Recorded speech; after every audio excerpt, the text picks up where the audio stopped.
I'd like to call the May 6, 2024 meeting of the City Council for the City of Lake City to order. Everyone to stand for the Pledge of Allegiance and remain standing for the invocation. I pledge allegiance to the flag of the United States of America and to the republic for which it stands, one nation, under God, indivisible, with liberty and justice for all. Let us pray. Heavenly Father, we thank you for this opportunity to gather tonight. That's what we do is for the betterment of our community. We ask that you guide us, and that what we do is pleasing in your eyes.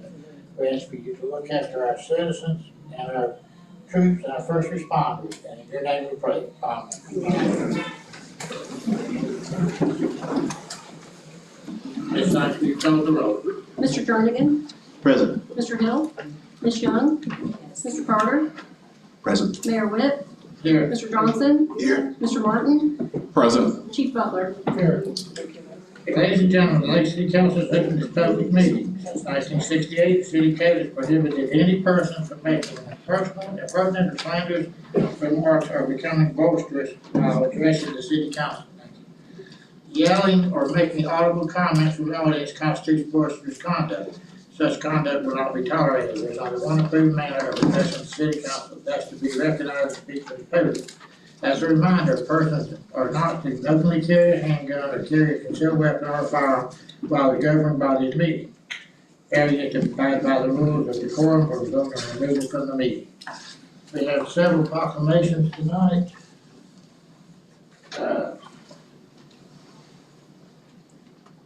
The first one is Drinking Water Week, May 5th through the 11th.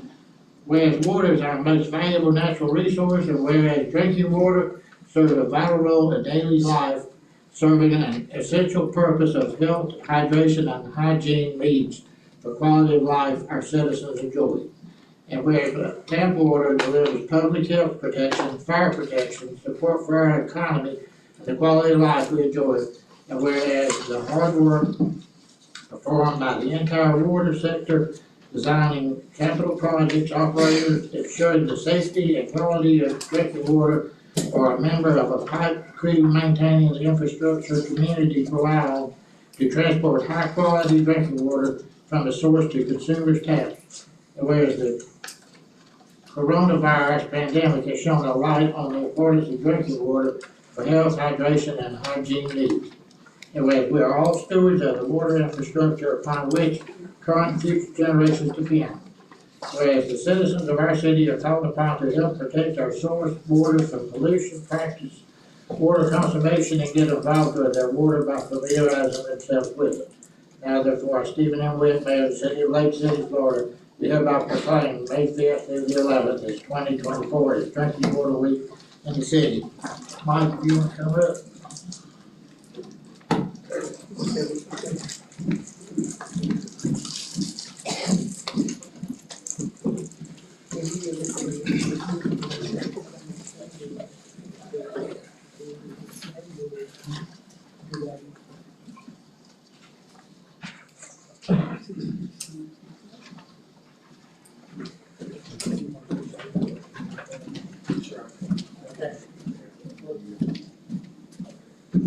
We want to thank Mike and his fellow workers for all they do to provide our utilities for us. Thank you, Mike.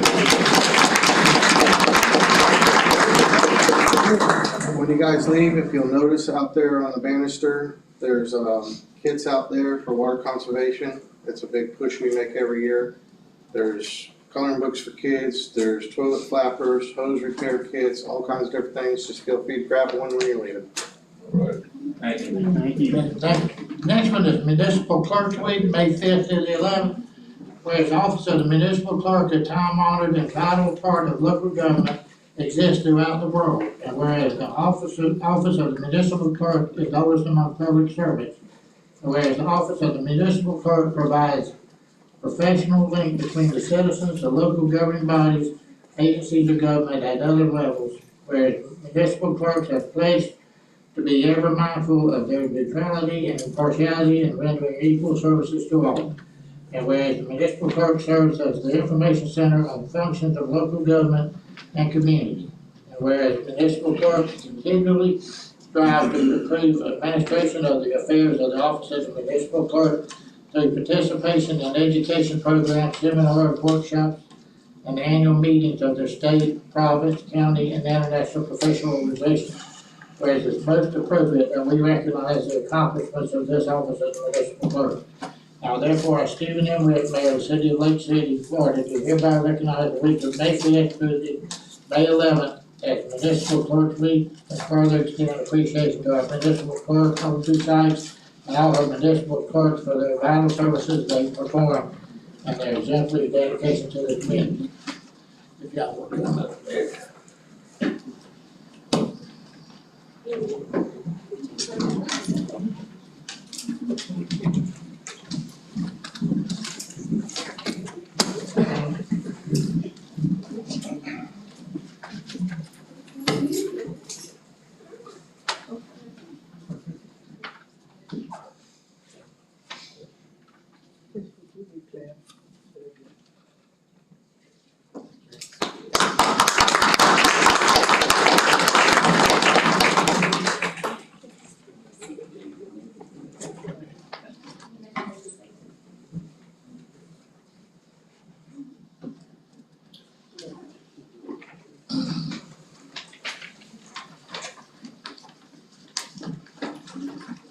Our next one is National Police Week, May 12th through the 18th, whereas the Congress of Federal United States have designated May 15th as Peace Officer Memorial Day and the week in which it follows as National Police Week. And whereas the members of law enforcement agency of the City of Lake City play an essential role in safeguarding the rights and freedoms of the citizens of the Lake City. And whereas it's important that all citizens know and understand the duties, responsibilities, hazards, and sacrifices of their law enforcement agency, that members of our law enforcement agency recognize their duty to serve the people by safeguarding life and property, by protecting them against violence and disorder, by protecting the innocent against deception and the weak against oppression. And whereas the men and women of the law enforcement agency of the City of Lake City unceasingly provide a vital public service.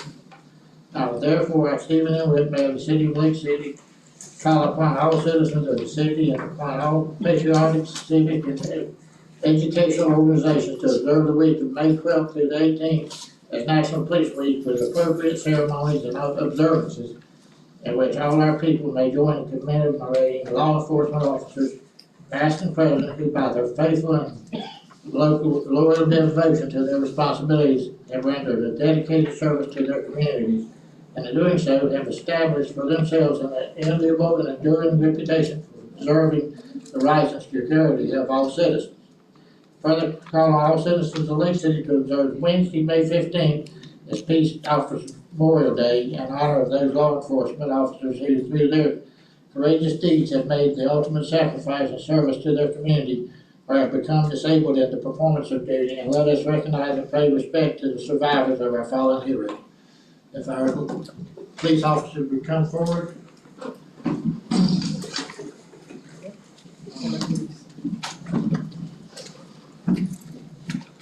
Mayor, if we could, I'd like to ask the members of the Citizen Police Academy Alumni Association to stand while we're getting a proclamation of their own serious support. the police department. Thank you. Thank you, everybody.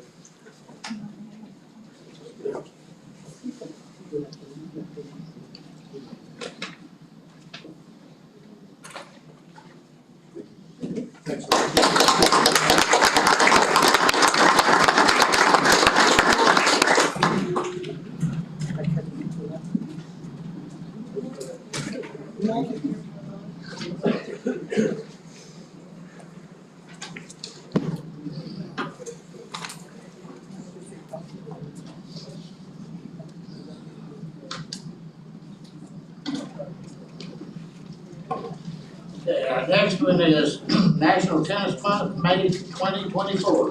Whereas on May 21, 1881, the USTA, originally known as the United States National Lawn Tennis Association, was founded in New York City, New York, to create rules and standards for the emerging game of lawn tennis.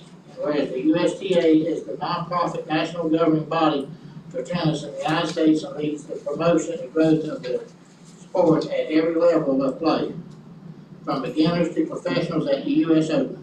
Whereas the USTA is the largest tennis organization in the world with over 550,000 members from every corner of the country.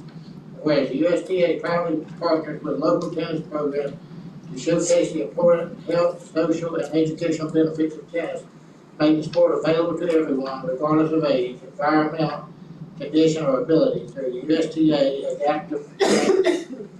Whereas the latest research by the Physical Activity Council shows that more than 23.8 million Americans played tennis in 2023, an unprecedented 25% increase in participation over 2020, and the highest number of players since the PAC study began in 2007. Whereas by increasing the accessibility of tennis for citizens of Lake City, Florida, of all ages and ability, USTA is contributed to making our community happier and healthier. Whereas USTA has declared the month of May as National Tennis Month to encourage players, organizations, facilities, retailers, tennis manufacturers, and more to promote local programs, activities at parks and facilities to showcase tennis and spread the word about the sport and its benefits, and to help players and non-players alike find courts and play opportunities in their community. Now therefore, our Mayor Stephen M. Witt of the City of Lake City to go by and proclaim the month of May as Tennis Month in the City of Lake City, and in so doing, urge all citizens to join me and go to this month with appropriate programs, ceremonies, and activities. Mike, Noel, and everybody that's with him, y'all will come forward.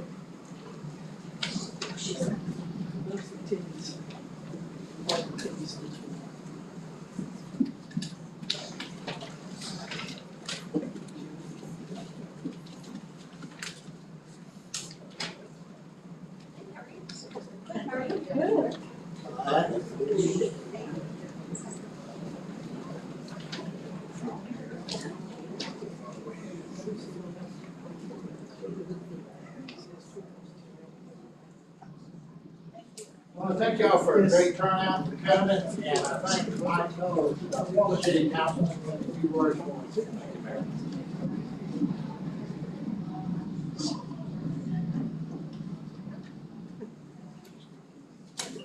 Thank you, Mayor, for the recognition of that proclamation. Again, my name is Mike Knoll. I am with the Lake City Columbia Community Tennis Association, which is a local organization that was incorporated back in 2015. So we've been actively engaged in tennis programs since then, with the main pursuit being tennis facilities. So we would have some facility that we could provide these programs. With us this evening is Mr. George Inglis. He is a representative of the United States Tennis Association of Florida. He attends most of our meetings each month. The USTA has been a major sponsor in many of the improvements that we have at Young's Park. And so without them, we wouldn't have all the equipment and all the necessary equipment and balls and rackets, etc., that we could provide for the youth programs.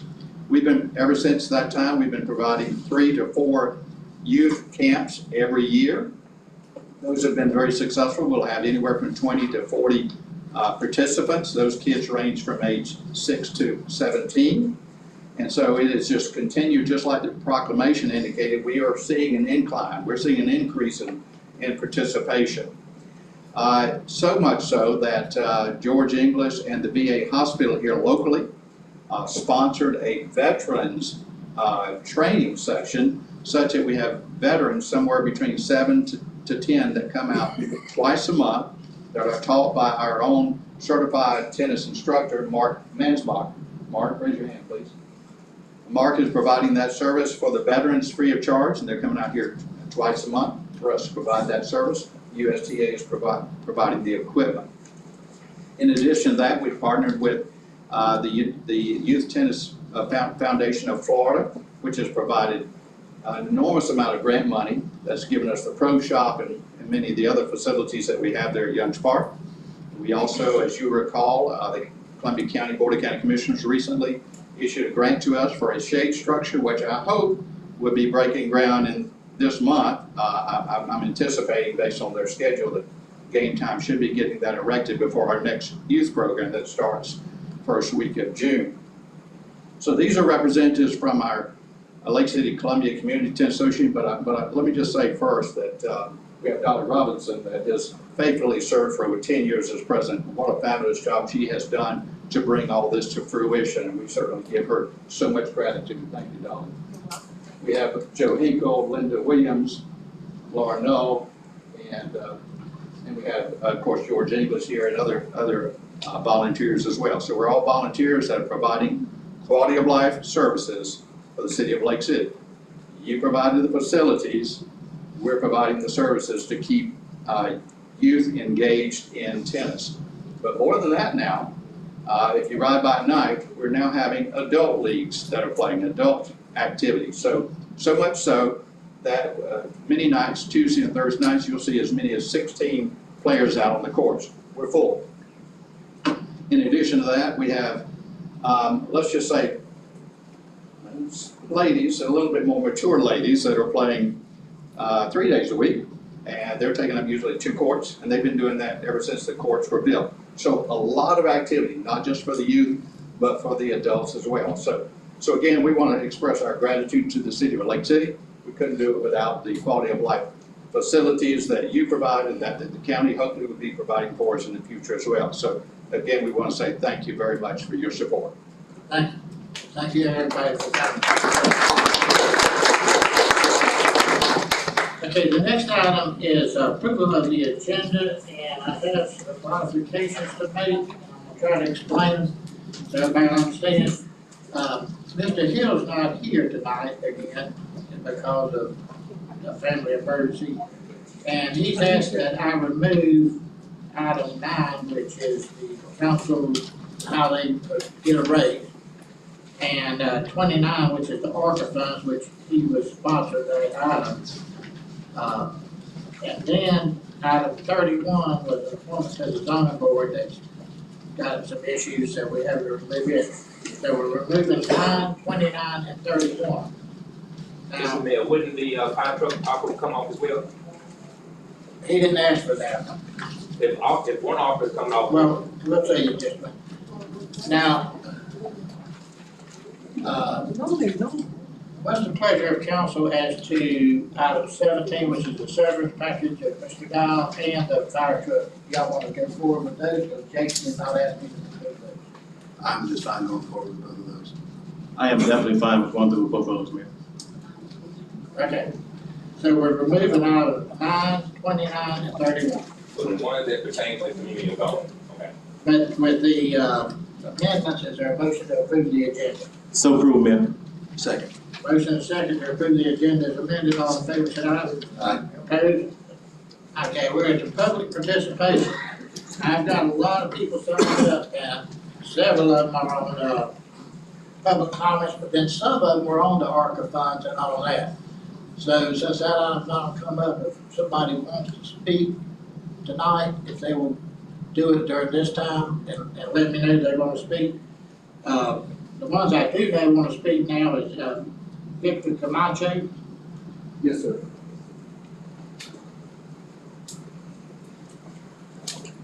Good evening, Mr. Mayor, City Council.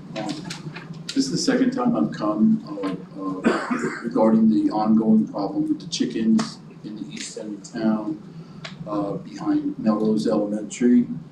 And actually, in the last several weeks, the problem's only gotten worse because it's springtime, and now the hens have chicks. And I've tried sending audio to the mayor's office, but I was unable to because of the size of the file, so I couldn't include it in the email.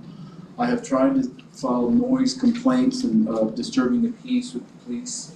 I got one, as far as one complaint filed, but the time I called for the second complaint, they let me know that they will no longer cooperate on this matter. I've tried calling Mr. Young at Growth Management, and I didn't get anywhere with Mr. Young as well. I've tried calling everyone from Fish and Wildlife to Animal Control, Humane Society, and I've done some investigating on my own, and I've been able to pinpoint a few hot spots in my neighborhood. And I've also realized that the problem is very, very localized, and I've gone as little as 3 blocks west from where I live, and I can't hear a single rooster. And when I stand out in my front yard, I can hear 10 going off simultaneously. And it's very frustrating when you're trying to sleep at 5, 6 a.m. and you got a rooster underneath your window. And it's been 6 years now that I've been reaching out to different city management or code enforcement, and whoever will listen. And I just don't see anything being done about it. And if anything is being done about it, it's not being very effective. How many households do you think are involved in it? I know one for sure, and another one that I've recently discovered that is being it's happening remotely. It's someone that I actually know, and I've gone to visit them and pleaded with them because they're actually financing feeding cats and chickens, and they had a catastrophic event, and they can't live in their home anymore. But they're still, and so I've been pleading with this person as well, because to be sensitive to the needs of the other people in the community, because she's no longer there, but we're still living with all the noise from the roosters and chickens crawling all over the streets, and cats as well. Hey, I'm gonna ask Dee to get with the staff and the Humane Society and those involved to see what you can do about this. Yes, sir. And thank you, Mr. Thank you Camacho, for for your bringing time. that to us. Thank you. We have been working with growth management to come up with a solution for this, and you will see it on one of the 2 next agendas coming up. Glenn L. Bowden?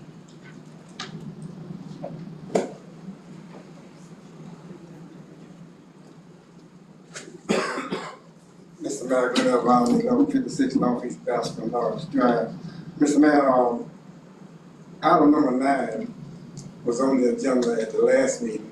We have a public hearing scheduled for the ordinance, the second reading. Mr. Hill had nothing to do with the item being placed on the agenda. I'm of the opinion, as a citizen of Palmer City Council, you can't conduct business at the convenience of individual councilmen. The council voted on that ordinance in the first reading of the last meeting. Passed. Now, citizens have studied, got comments to make, and because Mr. Hill is not here, you take it off the agenda. That's not fair. I mean, you got to think in terms of what's good for the public, not just what's good for the city council. I don't know if it's appropriate, the city attorney can advise you, but it was advertised for a second reading of an ordinance. This citizen has prepared himself to come and speak on that ordinance. I get up here and you tell me you're gonna take it off because Mr. Hill is not here. If next week, Ms. Young is not here, I mean, that's not how we do business. I've never been in a city council where you take things off of the agenda that's on the agenda of the ordinance, not what someone had placed on. I understand Mr. Hill not here to talk about this, he had on the agenda. But an ordinance for the second reading, that people got an interest in it, and he's will actually be taken off, but he's already on record of being opposed to it. Man, I mean, I don't know what we're doing here, but if that sounds fair and right to you all, then that's fine. But that's not how it's supposed to go. We do need to address it and see how we're gonna handle it in the future, because it never has been a problem in all the years I've been here, but it just has lately, and we need to address that. I do agree with you. No, you not need to address it. We need to know if there's an ordinance on the agenda. Can an individual member of the city council have an ordinance that's been advertised and published in the newspaper and all of that taken off the agenda because he or she is not here? What about me as a citizen? What about the public interest in this issue? The public find out you're gonna take it off when we get here. Hell, I could have stayed home and watched it on YouTube. It's not fair, Mr. Mayor. Okay. Okay, well, I still got 55 minutes. I waste some of my time talking about that, which I don't think is even necessary. It's really politically challenged to do that. But I'm gonna go. I'll speak to the other things I got on the agenda later. Okay, Bobby Smith?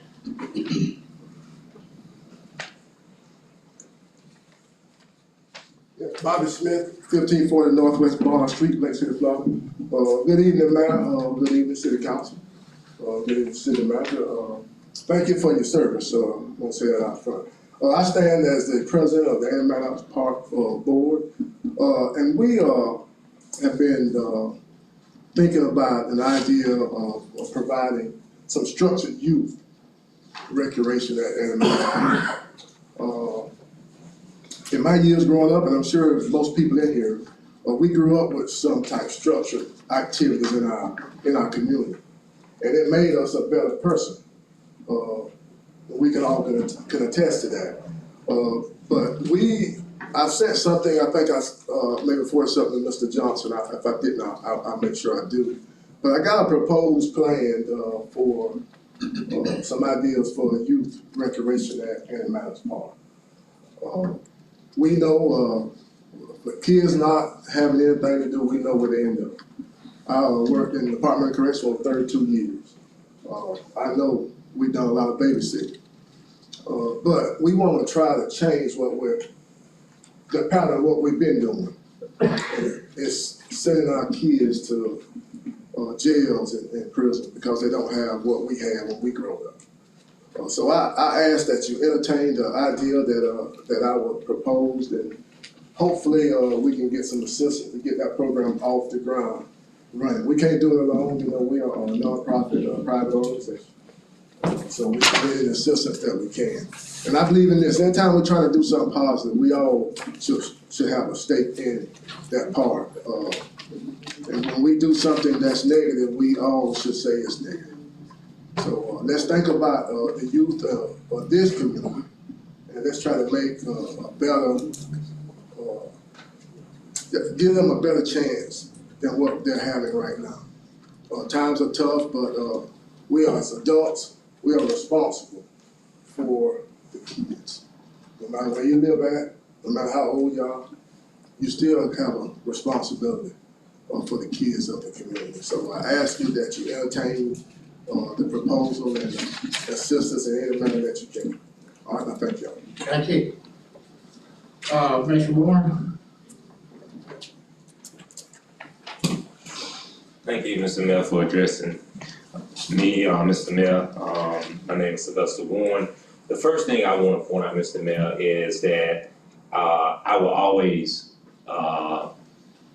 love how my white counterparts stick together, no matter what.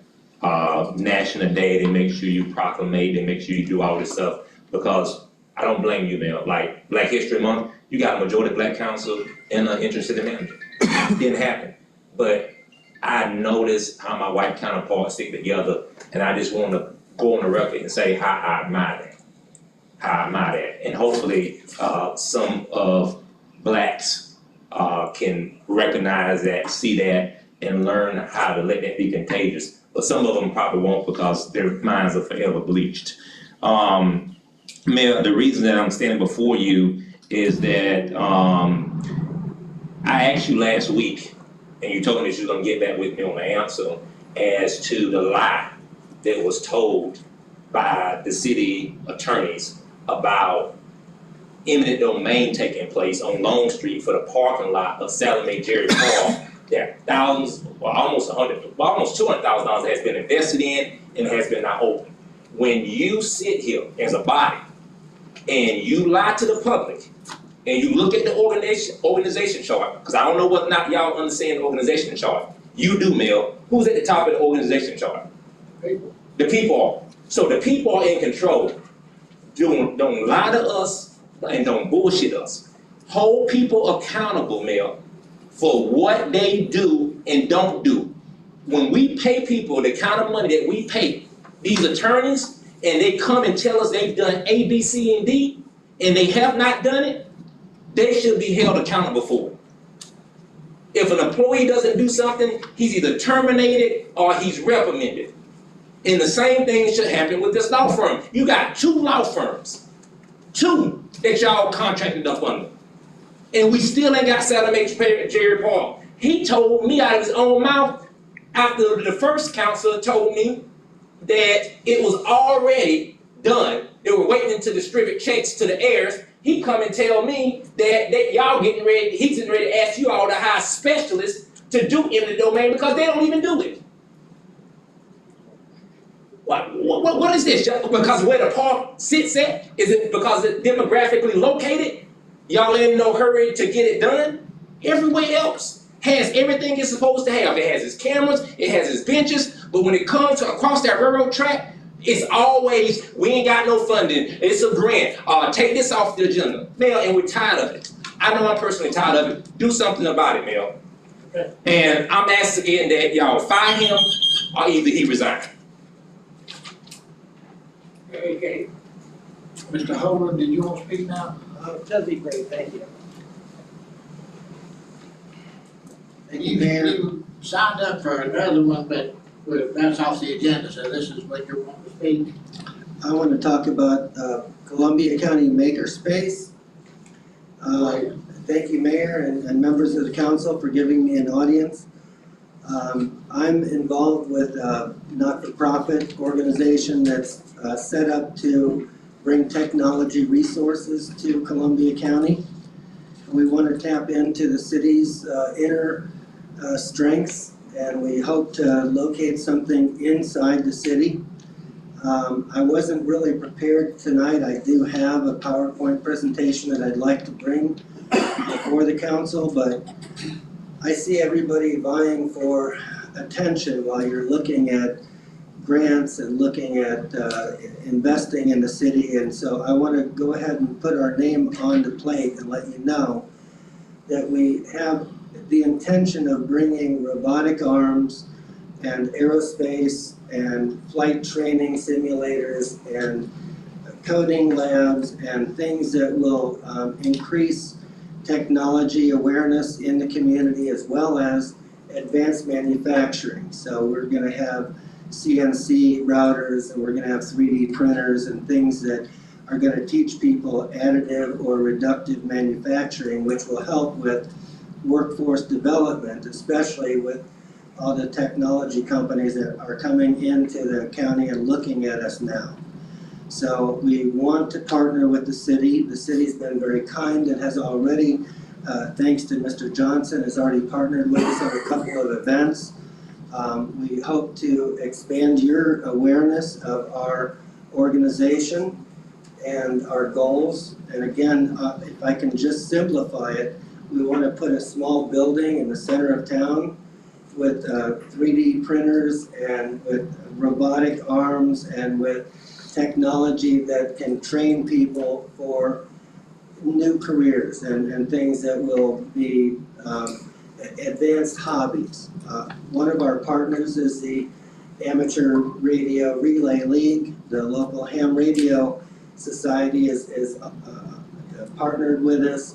The county economic development is really excited about what we're doing, because what we're doing is we're bringing new technology to a community that lacks this, and part of lacking this is a lot of people fall between the cracks. A lot of people can't make it to college, don't have the disciplines, or maybe they work and they don't have the time to go and learn technology. And what we're giving them is something that's free or a small membership fee to join, like a YMCA type club, where they can have access to classes and lectures and mentors and people that will help them grow their careers. So please be aware, it's the Columbia County Makerspace.org if you want to look us up online. There's a lot of information there.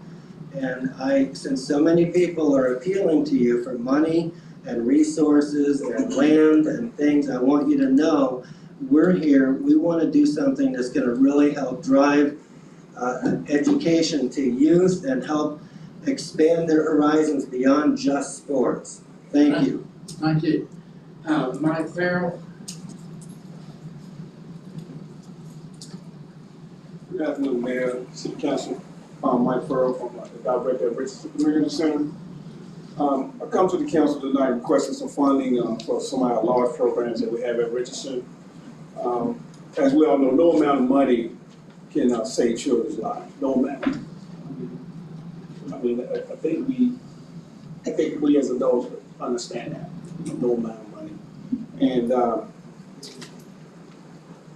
you know, as we get closer to the summertime, we get more participants coming through Richardson daily. We're just saying that in order for us as a community to be successful, we just need some funding with our programs that we have at Richardson. And And just, just being there for 5 months, I walk around and talking to the kids and I ask them, why do y'all come to Richardson? Why do y'all like coming to the gym? And some of the responses they give me are pretty good. So a lot of the kids come to Richardson because they feel safe. They feel safe. We provide some things that other community centers are not able to provide, like the gym.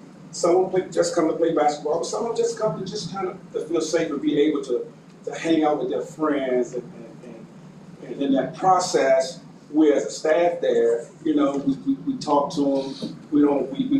They all have rules that they have to follow.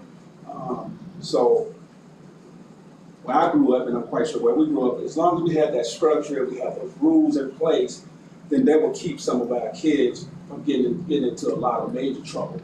And those are some of the things that I think that we need at our center at Richardson. We just need to understand that we need to really be, how should I say this? We need to really be proactive, not reactive. We don't need to wait till something happens and then we say, oh wow, we should have did this. But we're trying to do some nice things there, but it's going to take some funding and it's going to take some support from the city council to really get that done. And we're just requesting some of our larger items like our summer programs and things of that nature. And we really do. We really would appreciate if you guys could help us out. Mr. Mayor, may I speak? Sure. When you say you got the larger programs that's going on, what are some of the programs, the larger programs that you have going on? We have coming up, when school gets out, we have our summer program. Yes, so how much money are you requesting from the city of Lake City to assist you with these summer programs? I think last year, the summer program ran at about everything that we had to do, just by looking at the paperwork.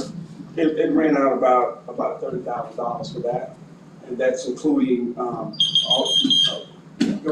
that includes all of the kids that's coming into the program. We don't turn anybody down. We try to make sure that everybody has an opportunity to be a part of that program. And then we also have like a girls basketball league that we're going to try to run this year. And then we also have our community gardening where the veterans and the seniors, they go out and plant their whatever items that they would like to plant. And then we have our little reading center that we have there where we invite people from Gainesville and the different areas to come and do presentations. I noticed the other day, I walked in there and I want to say they were playing bingo. The senior citizens were playing bingo, and I thought that was very, very interesting to see those senior citizens. I know that there was one lady that was in there that taught me when I was in school a long time ago. I'm all in favor of helping the Richardson Community Center with funding. However, there must be some accountability. And when we give or take or whatever the case may be, there's got to be some accountability from the front. We just, I'm only speaking for Councilman Jernigan. But we can't just give, and we don't see no results. I want to see results. And I know the type of programs that you run out there, I know you'll see results. So if you, again, come up with a plan, I'm willing to assist wherever I can. I'll even come out there and work with you, with those young children that's out there. Because you're absolutely right, they do need some type of structure, and we definitely don't want them to go down the wrong path. So I commend you for what you're doing. Just keep up the good work, okay? I'll do whatever I can to help. Thank you. Ms. Goggins, you asked to speak on item 29 that was removed. Would you like to speak now during public comments? She had to take her husband home. Oh, okay. Yeah. you. I'm sorry. Oh, I'm sorry. I didn't know you had made that about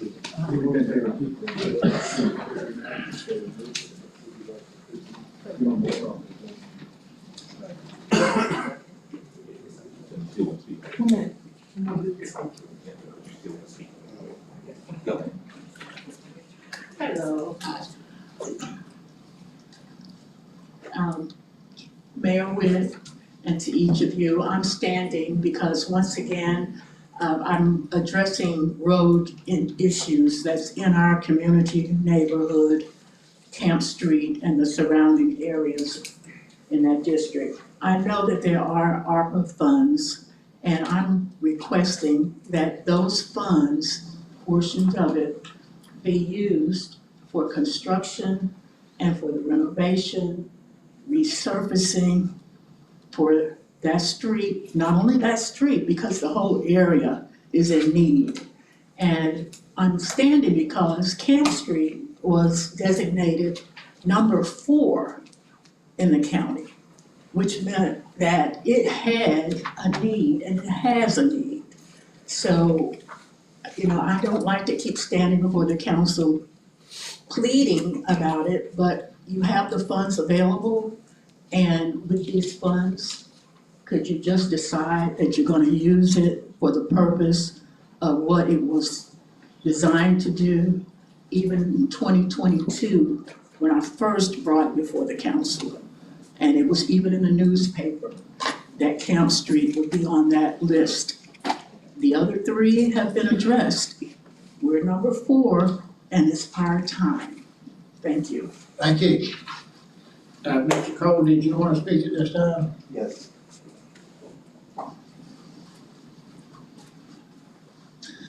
Good evening, my name is John Cole with the nonprofit Kids Feeding Kids. I spoke a number of times about giving us help with the program to help us reach in the community and to our kids locally. I emailed each of you what the action would look like. Now, I've received a verbal reply from Mr. Johnson, and Ms. Sykes did email me back, but that was it. I'm afraid most of you don't understand the importance of our youth and their future. We work with teens daily who have gotten in trouble with the law already in their young lives. So their lives and future is important to us. When you are voted in to serve, the people put their trust in you to help the city become a better place. I advocate for the children. I've come here many times speaking on their behalf.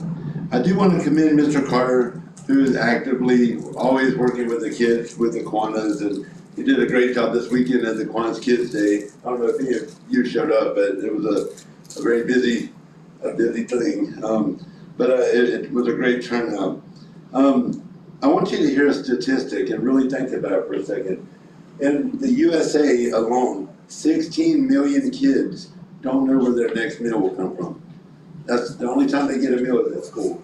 Summertime is coming up, like the gentleman, Mr. Farrell said, and they're not gonna have food for the summer. We give away as much food as we can. We give away, every week we give away 5 big buckets of eggs. We give away food that is donated to us. And we would love to do more. And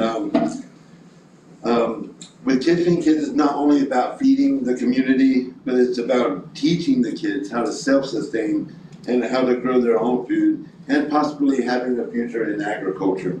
What we want to do is we want to give them an opportunity to have a certificate in horticulture and job experience so they can work in this industry.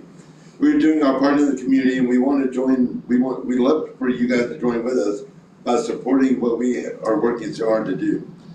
I don't think you should ever have to fight so hard to have programs for kids.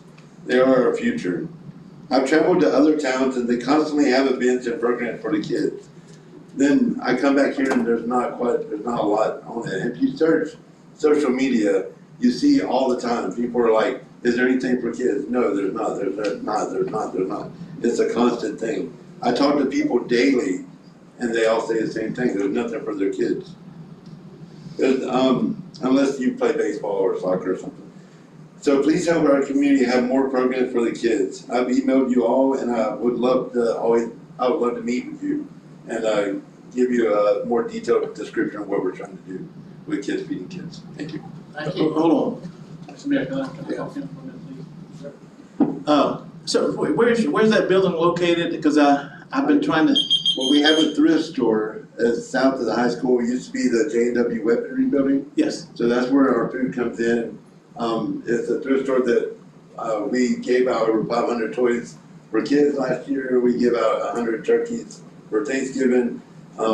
We give out clothes every day for United Way, Another Way, DCF. And whatever food's donated, I post it and people come and get it. Yes, In fact, your wife came in our store not too long ago. So. yes. And I don't think it was my wife, but we'll take your sister or something. I don't know. my sister, that's what it was. But my question is, you said you want to teach horticulture, right? So you're teaching at that facility, or is it somewhere else? Are you trying to get a building? We're trying to get a building and land to start the Ag Center. So my dad started Kids Feeding Kids through the high school. I remember that. Right, and when he passed away, I took it away from the public school system and became independent. His final goal was to open an Ag Center in Lake City to have classes for kids and to teach kids how to grow food. And whatever they grew there is what they took home to feed their families. Okay, so the thrift store out by the high school. Right, that just funds the agriculture that we're working to do. Okay, thank you. Mr. Mayor, and may I also add, when we spoke Saturday, the gentleman that I suggested that you meet is Mr. Farrell there. I know he's working on creating a community garden, so he got a lot of resources you guys could probably share. Okay, too. Thank you. Thank you. Okay, Mr. Lostrom, did you want to speak? Yes, please.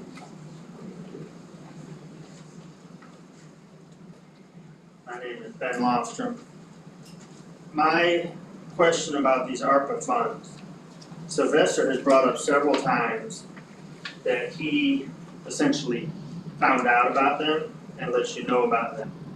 My question, which it's all well and good that he did, but is there somebody in the city that already has a job of networking and finding these grants? Because like I said, it's great that Sylvester did, and we like the money, but surely somebody already has a job title that should be looking into and finding, multiple grants on different, on all the different levels. I just wondered who that might be. Yes, we have somebody internally that we recently hired for a grant position. Okay. We also have a third-party company that we use as well. Plus engineers, as far as utility projects, they usually include the funding aspect of it as far as grants. So we have different avenues that we do use. Okay, because in everything, it's the more you can network and talk to people in different things, like, there's grants for everything under the sun. I just wondered who was looking into it so that Sylvester doesn't have to find all of our grants.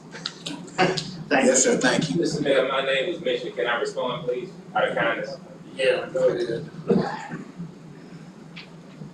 Thank you, Mr. Mayor, for recognizing me. Mr. Mayor, at the appropriate time, I'm gonna give proof and evidence that I am the one that got ARPA funds. It's no secret that I found many grants for this community, and the community in which I live in ends up getting none of the money. As a matter of fact, if you remember correctly, and this is the problem, it's almost been about 3 years ago, I fought with this council and finally prevailed for you all to put $60,000 and create a job description in the budget for a grant writer. And we finally got it done after about 3 or 4 years of fighting. Y'all finally acquiesced to it. And y'all never used that fund. It was just here until recently that I fought with y'all again, and y'all did a vendor contract with a young lady behind me who is one of the best grant writers, in my opinion, in the whole North Florida. And this third-party grant writer is something that y'all added on top, because I keep raising hell that y'all should give her the grant writer job and change the description where it does not have to be in-house, but she can work remotely as a contract and get paid so she can get more grants. It is the political unwisdom, lack of wisdom that y'all have. It's the political lack of foresight that y'all have, Mayor. And I can go on and on and on. But this city, as far as the way that it stands and looks right now, if it was not for Sylvester Warren, a lot of what you have and the money you have and the direction that it's going in, as far as progress, it would not exist. And you gotta look yourself in the mirror every day and ask yourself whether that's true or not. But if you wanna lie to yourself, that's between you and the man in the mirror. Ms. Mayor?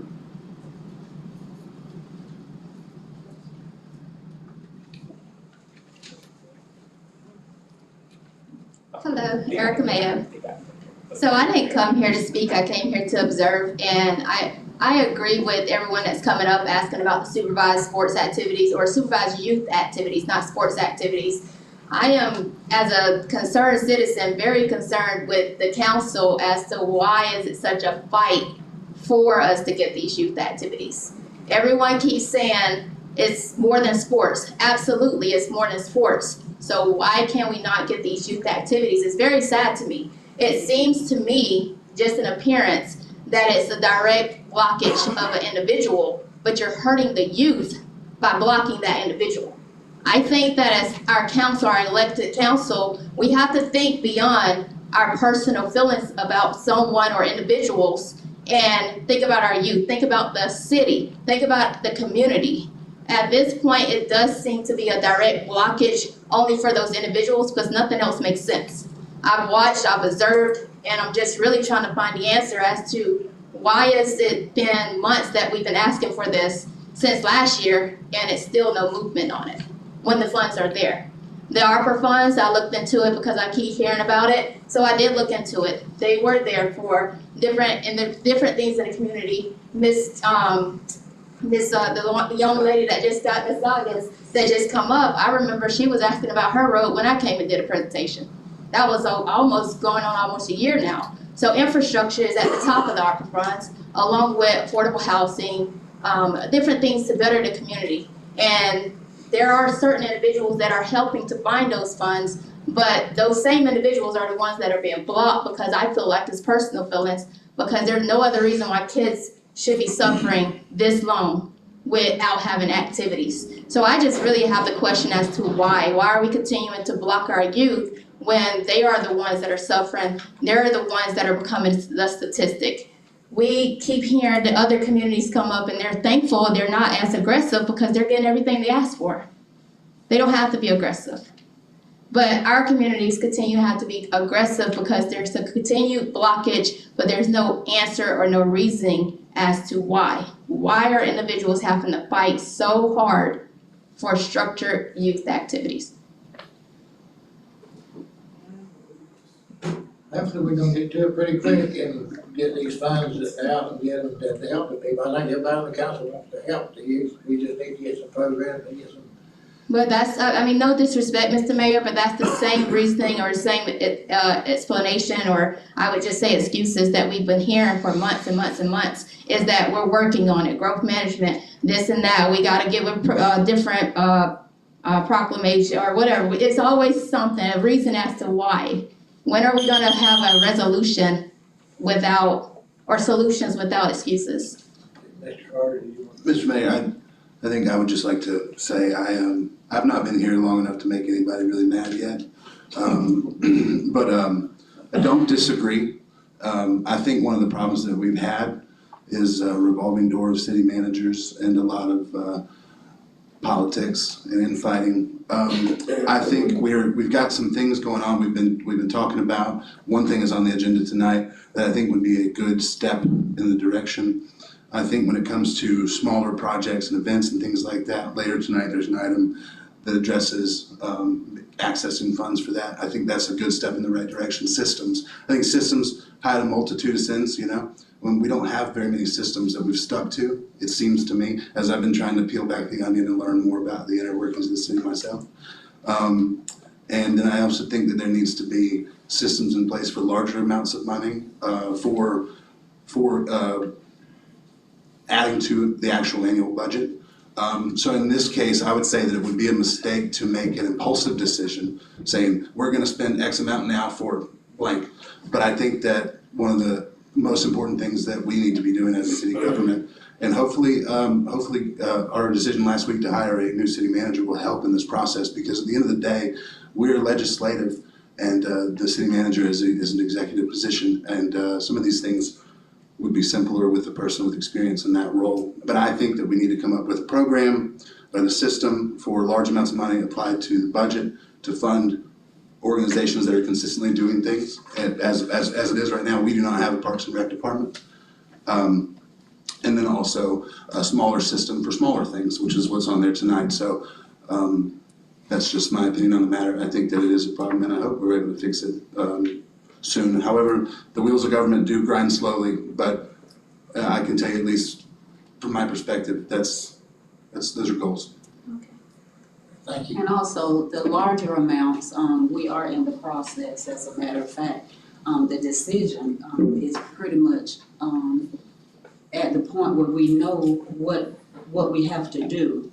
And I would like for, if Mr. Johnson don't mind, for him to elaborate. Sure. What we usually do with the larger amounts requested for public assistance is they email our city manager's office, and it is an application that is in there, and it's usually coming out around this time when we're finna get ready to start the budget talks, because larger items do need to be line item, you know, we just can't pull money from places. And that's kind of why we haven't had a lot of movement, because we don't have funds in place for it. I operate off the budget that's presented. So when we do receive these applications, council will have the opportunity to look at all of them and see which ones they would like to fund, and that's how we have usually done it prior to this. Now, like they did state, the grant application that is on the agenda tonight will be for some of those. It's matchmaking. It has a lot of information that whenever Ms. Phillips gets up here that y'all will listen, but we are trying to make it available to get these programs running. We do understand the need for them in our community. So you're saying that people are coming up and asking for funds that aren't available? Because I think those individuals have did their research and they know that the funds are available. I don't see, like I said, we have a fund with funds in it, but we don't have anything specifically line item to anybody right now. I think the ones that were line item, we have already given that money out. Okay. And the reason why I did come up and speak, what prompted me to want to speak, is when Mr. Jernigan asked for results. How many times do we get results from the other communities?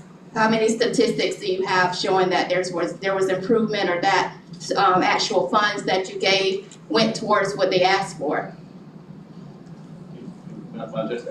You talking to me, right? Yes, sir.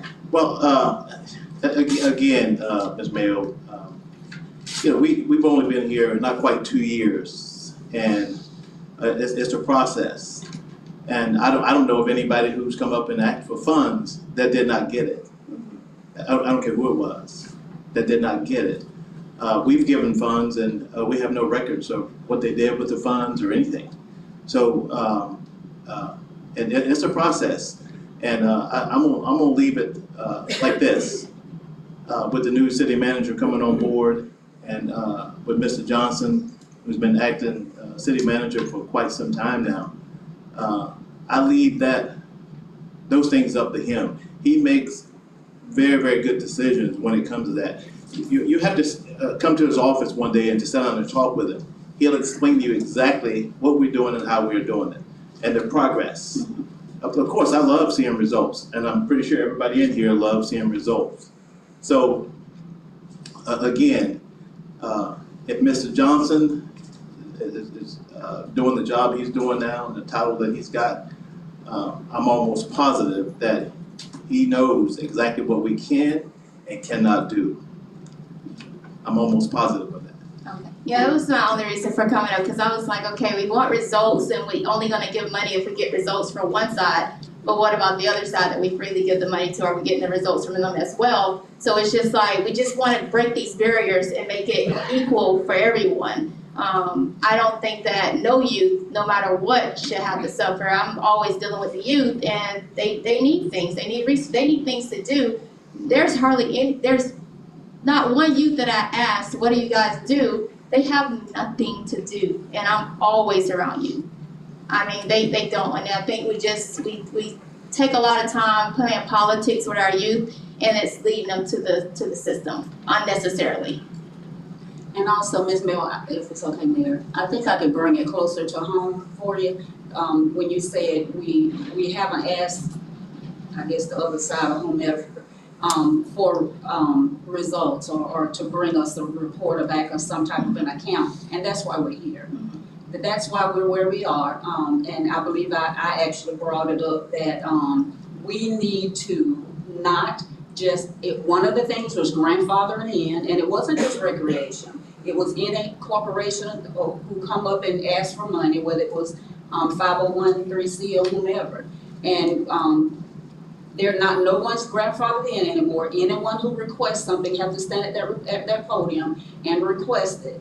And then we do require, some type of an account or let us know what was done with the money, because we wasn't getting that prior. So has the application been made? Cause I think that was back in like last September. It's on the agenda tonight. Okay, alright.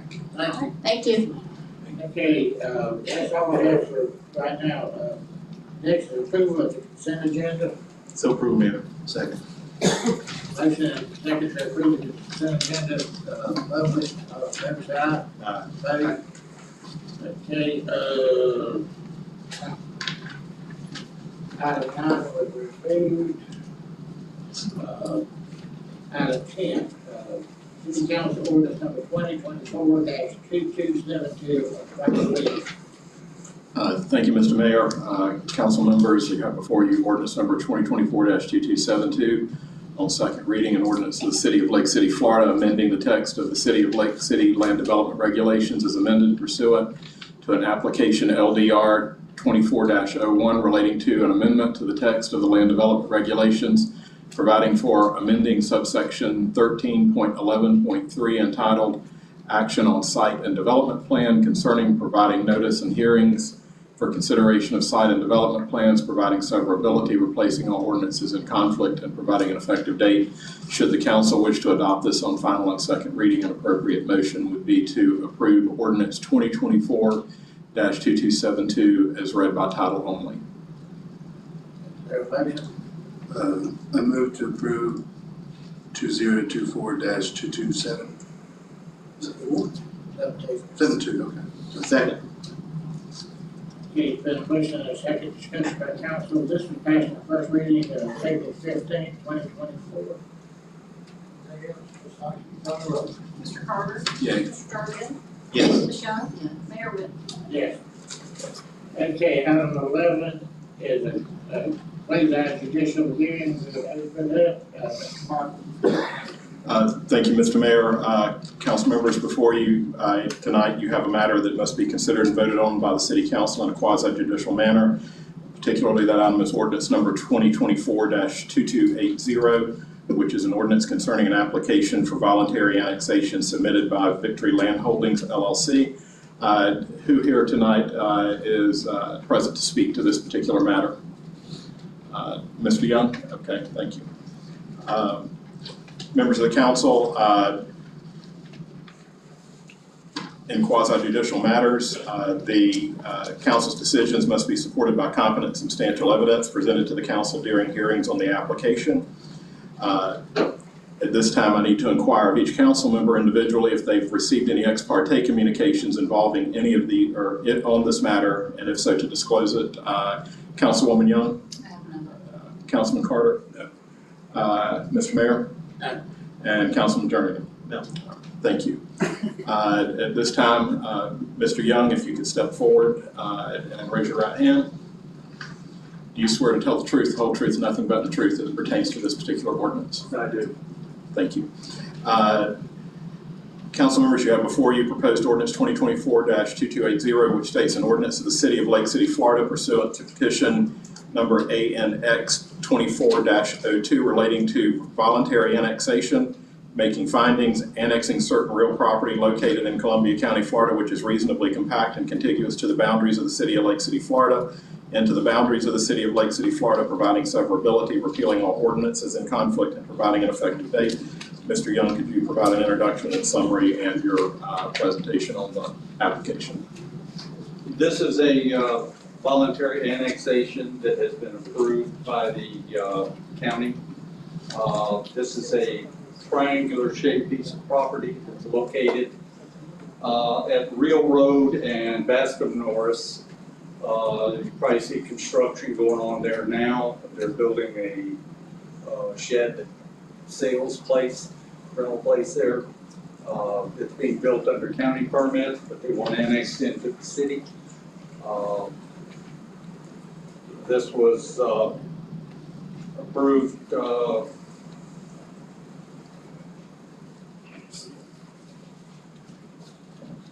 sent to staff. They approved everything. Had no qualms with the annexation coming in. And do you have any documents you wish to enter into the record? Yes, sir, I do. Okay, if you could just make sure that the clerk gets those, please. Thank you. Is there anyone else in the audience that wishes to speak to this particular ordinance tonight? Thank you. Seeing none. Members of the council, your decision should be based only on the evidence provided by sworn witnesses. In addition, the application can be adopted if the property proposed to be annexed is contiguous to current municipal boundaries, if the property proposed to be annexed is reasonably compact, and if the application for annexation bears the signatures of all the owners of property in the area proposed to be annexed. Otherwise complies with state laws and does not confer special privileges or rights on any person. At this time, the council may discuss the application and testimony, any findings of fact upon which you wish to base a decision, and following an appropriate motion and second, you may adopt ordinance 2024-2280 as read by title only. Alright, I think it's excellent. well, seeing no opposition to it, I think we need to annex, so without any opposition and the building department not finding any problems with it, then my recommendation that we pass it. Is there a motion? I move to approve, city ordinance number 2024-2280. Second. Got a motion and a second, any further discussion? Let's have you call the roll. Mr. Carter? Yay. Ms. Young? Yes. Mr. Jernigan? Yes. Mayor Whit? Yes. Is that complete, Ms. Martin? Yes, Mr. Mayor, that closes that hearing. Next is, 15 City Council Ordinance 2024-2281 on final reading. Ms. Martin, you read that by title. Thank you, Mr. Mayor.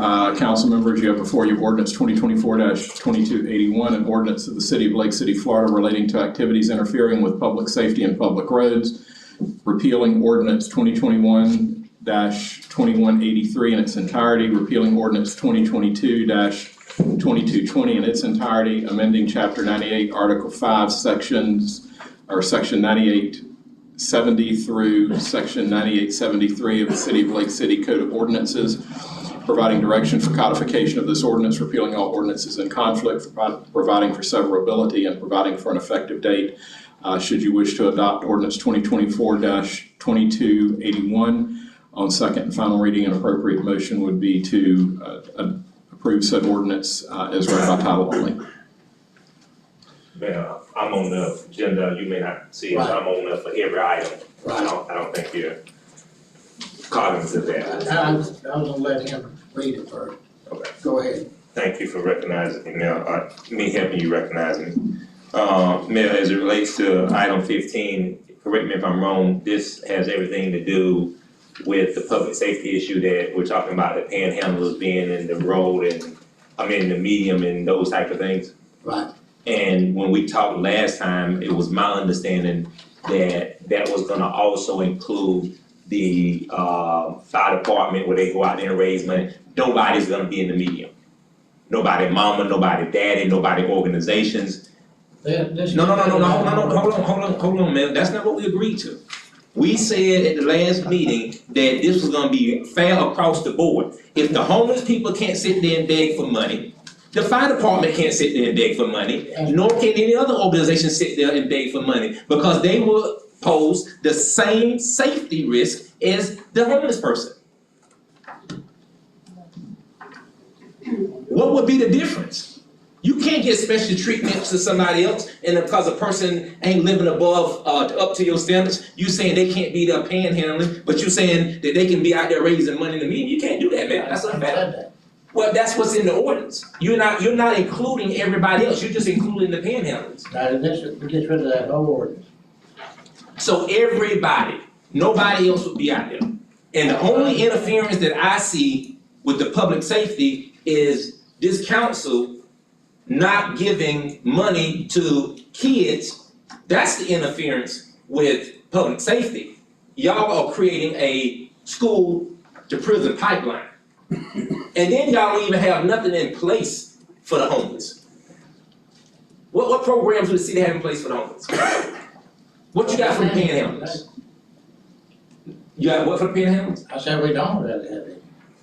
So they real human beings and y'all pledge and pray, but y'all ain't got no concern for them. I do. Okay, what's your solution? As a community, we gotta do something. It's always, we gotta do something. We gotta do something. The question becomes, when the hell are you gonna do something?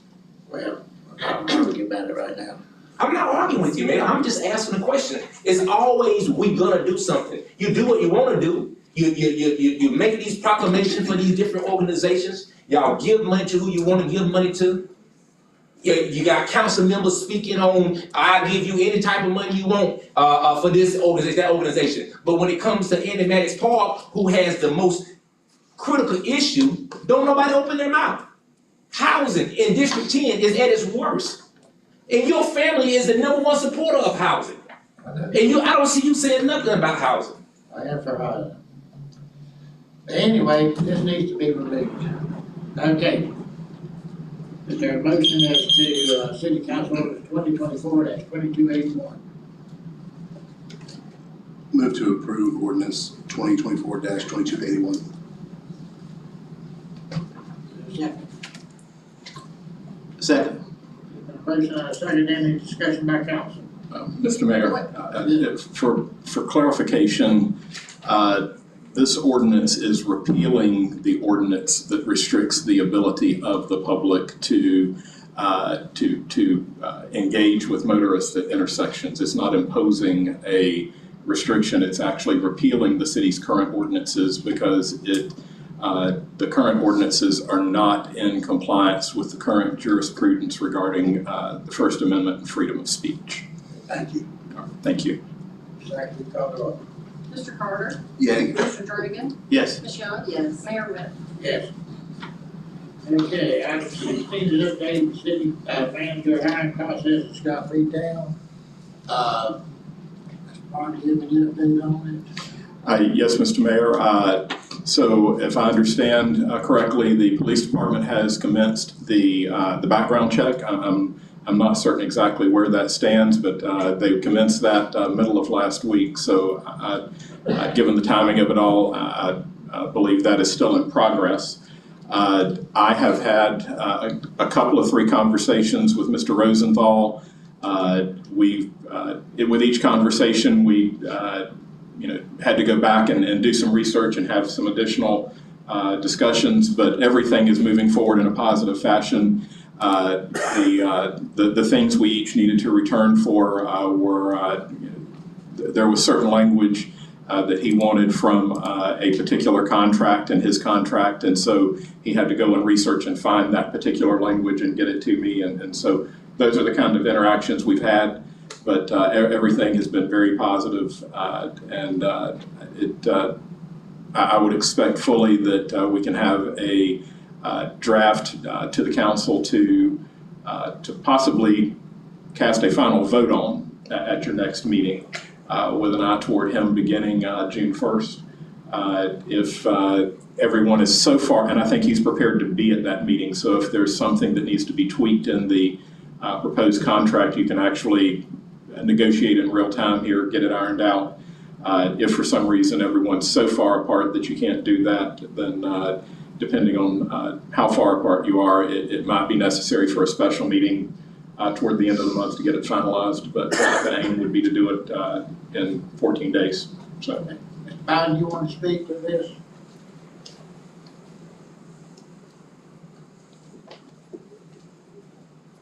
Mayor, I think Mr.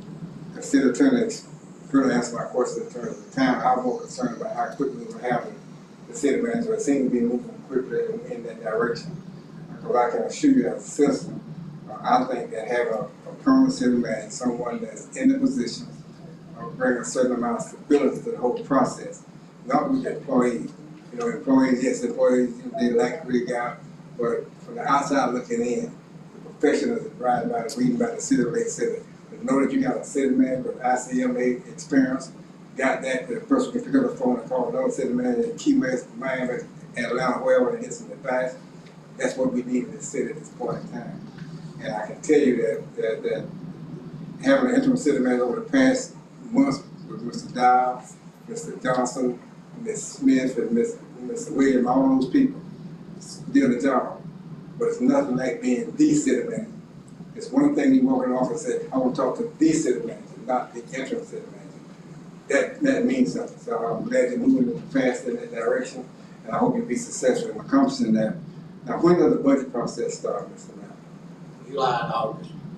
So he'll be here prior to that, Right. hopefully.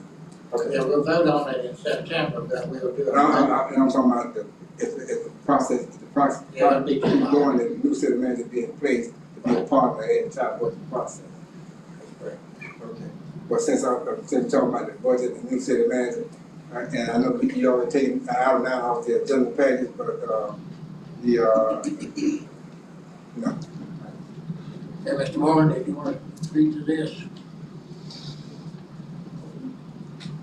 Thank you, Mr. Mayor, for recognizing me as it relates to the update on the city manager hiring process. Mr. Mayor, I personally, I don't have much faith in this council. I definitely don't have faith in the attorneys, because time after time that I've stood here and the public stood here, nothing that has come out of any of these city attorneys' mouth has lined up to accuracy. So how do we know that we're gonna get there? I mean, this is, when Fred was here, you never had this. This city attorney invokes himself in every conversation that he is even never asked to speak on, nobody never say, counselor, can you ask this question? He imposes and injects himself in conversations that you all are having, or we may be having, that does not even pertain to him or his expertise, which are very limited according to most people who live in the Gainesville area, especially the retired chief justice judge that's a good friend of mine. But that aside, why? And why are we continuing to pay the kind of money we're paying for these services, but we're not getting anything in return? And man, you still have not answered my question that you promised me you're gonna have me an answer. Why? I didn't get the answer at that time. I've been busy and all, but I will get to it. That is very important. And then you wonder why people are passionate and frustrated. And most people don't see what happened behind the scene. I called. I'm a nice guy. When I call you, Mr. Miller, what I say? Thank you for taking my phone call. Am I a gentleman when I talk to you? Yeah. Am I respectful when I talk to you? Yeah. But what happens when I get up here and it's different, then guess what I get? I get a little wee-weed up because I talk to you like a man, we talk professional, and then it comes out to be BS when I get up here. And so I get a little bit on 10, y'all get all worked up and say I'm wrong. No. Who's wrong is the person who originates and say they're gonna do something and not do it. In spades, that's called reneging. And if you ever been to prison and you ever been around a real card game, and if you renege, some serious things take place. And that's a card game. And that's no threat. I'm just giving you an example. Imagine somebody renege on you in real life. How would that make you feel?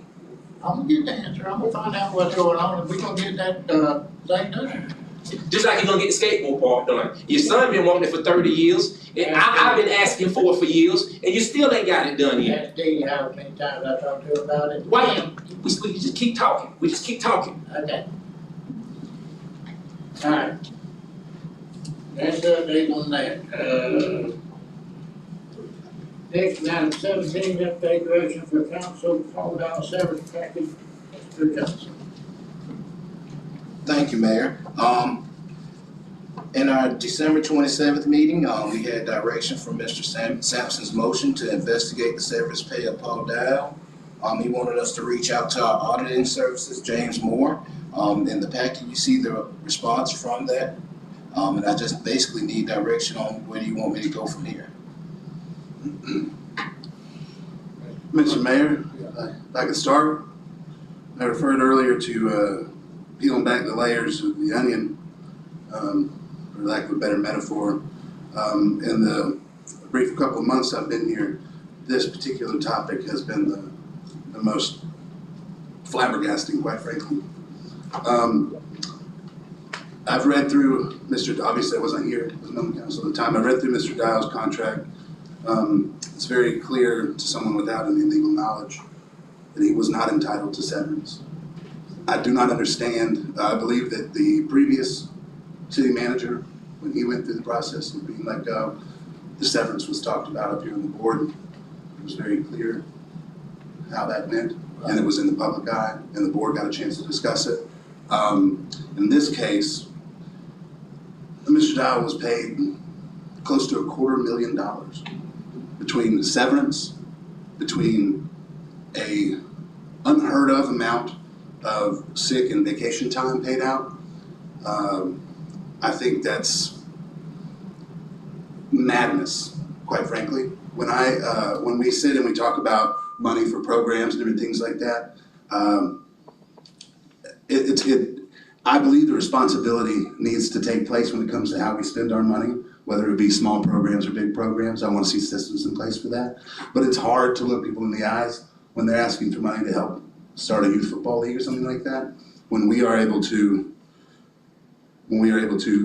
read a contract that clearly states four ways a person can qualify for severance. Very clear, wasn't long, wasn't complicated. And he did not meet those ways. He quit, it was on accord. The council all asked him not to. He did. Contract, no severance. But if I am to understand it correctly, after that, he approached then City Attorney Todd Kennan. They sorted out his severance stuff. Again, if I'm understanding correctly, those paperworks were then brought to you, Mr. Mayor. You signed them. Bada bing, bada boom. 16 weeks. He's paid out a little over $220,000. That is astounding. And I think I've been trying to do my best, and I'm not a lawyer, but I'm trying to do my best to figure out what it is we could do if there's any way to make the city whole on this. I don't understand. I don't understand how Mr. Kennan could have read the contract any other way than I did. Like I said, I understand some contracts and some legal matters have some pretty complicated language, but this didn't. I don't believe so, and I haven't invited anyone else to look it up and read it too. So I would first say, I believe that lawyers, they have something called E&O insurance, errors and omissions. I don't think it would be a bad idea for the city to pursue a claim through Mr. Kennan's E&O insurance to see if there's anything we can do to recoup some of that money. And I'm interested to see what you, Mr. Mayor, and the rest of the council think about that. Well, we can get an opinion from somebody whether we think we can. If we file a lawsuit, we can spend a lot of money if we're not right. Mm-hmm. And so I'm not ready to file a lawsuit, but I wouldn't mind getting an opinion. I'd love to get an opinion, Mr. Mayor. Mm-hmm. That's a lot of money. No, I don't have anything to say. Well, I see it the same way I saw it before. The attorney signed it, the mayor signed it, so I don't see where Mr. Dial did anything illegal. So. To be clear, I'm not suggesting Mr. Dial did anything illegal. I'm suggesting, at the very least, there was serious negligence when it came to reading the contract, and the lawyer has insurance to protect his clients in cases like that. And I would be interested at least in an outside counsel's opinion on whether or not that's something that they think is pursuable. I would like to see us move on. We got a new city manager coming in. Let's refresh and move on. That's what I believe we should do. Mr. Mayor, I'm on the agenda to speak to this item. You get a chance. Mr. Mayor, if we were to do, Mr. Mayor slash Mr. Johnson, if we were to want to pursue getting an opinion, having an outside law firm say, analyze the entire situation and say, yeah, there's a case, or no, we're out of luck. But I don't see us putting a lot of money into it that we're not going to see. Okay, Mr. Warren. And I'm sorry. You can still speak. I still have the podium and wait Okay, till someone talk about and why are we even entertaining it if we're not gonna spend the money in the legal battle? Well, in this case, if I'm Well, we just understanding wanna correctly. know, I'm not Oh, I'm done. sorry. Do we just wanna know? No, I want to know if we can get that money back through an E&O claim. And then you have to hire an attorney to do so. So you're gonna be out of a lot of money. Well, from what I understand, Mr. Kennan worked with the Fulton Walker firm, and therefore they would not be able to give us an opinion on this, if I understand it correctly. Right. So we would need outside legal opinions on whether or not this is something pursuable. I don't know, I don't know the ins and outs of E&O insurance well enough to know if this is possible or not. Because, and it does seem like with the mayor having signed it, that may muddy that water, but. If it's pursuable, you finish, I'm sorry. Okay. If it's pursuable, we still have to hire counsel. We're still gonna be out of a lot of money, so. I said, let's just move on. Okay, Mr. Warren. Mr. Mayor, thank you for recognizing me. There's no moving on. It's people that wanna move on because I know how that contract was established. I know what went on behind the scene. Because I helped people behind the scene who came to me and I know how that deal was worked out. That's number one. That's why most everybody wanna move on. No, let's not move on. No, you're right. No, but I'm gonna tell you where you're wrong at. You don't sue just Mr. Kenneth's firm. You sue his firm as well because it was two firms that supposed to have had a set of eyes on that contract. Because Mr. Kennan is always referring back to Mr. Martin, them four-year law firm, for information that he doesn't know. That was the beauty that they came to us and said, this is the Dynamat package that you get all these attorneys. So, no OMI just on Kennan, OMI on Foy as well. Because between the two of them, we were guaranteed to be given our money, and more than likely, because some people know nothing about the law, and insurance claims like this right here, and you know it, that if we bring this lawsuit, your insurance company will tender. They will tender, and Mayor, you know they will tender. You may not want to have a bad relationship because you're an attorney and y'all are all for the bar, but you know, and you handle civil cases well enough to know, and most all of my friends are civil attorneys, that if we file a lawsuit, they will not respond other than tendering what they owe us in response for negligence. That is a fact, and tell me I'm wrong. In most cases that you've dealt with, do they not tender in situations like this? Then they make an offer but not the full amount. They tender. I ask Mr. Carter that you make a motion, you be a man, don't move on. Hold these attorneys responsible. It's not the mayor's fault that he signed it. It's their fault for not checking it out deliberately, not doing their part, and putting it in his lap to sign. Mr. Mayor, to be clear, I'm not interested in just moving on. I understand that we may have, and I say we being very broad, put ourselves in a pickle, and this may be something we cannot recoup. But I'm sorry, but $250,000 is not something you just pretend you didn't lose. So in my opinion, because I mean, what are we doing here if we're not being good stewards of the people's money? You know, that's. Listen to the others that. And Mr. Carter, as a matter of fact, I do you one even better. If you help to move the lawsuit forward, I will be a star witness as to how the contract was executed, how it was written up, who was all involved in it, and how it got to that point, because I was point man. To be clear, I'm not interested in a witch hunt. I'm interested in trying to figure out if we can. That's how get the money. we can get the money back. Okay, Mr. Holdren.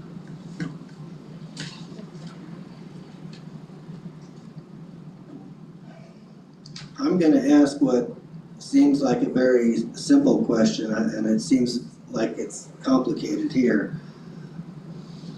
If the city council did not approve the money,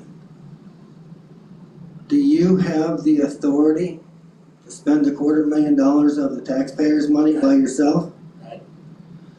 All right, then the next question is, does the city have errors and omissions insurance? And can we file a claim against your error? Well, I was going on the attorney's advice. But you're still the administrator of this board. Every decision you make, they have to adhere to, right? What, no? Absolutely. I think- They one against me every day. I think the honorable thing that you could do is resign your position. And then the city could recoup, maybe from their own insurance, for your bad decision. Thank you, Council. All right, Mr. Lofton.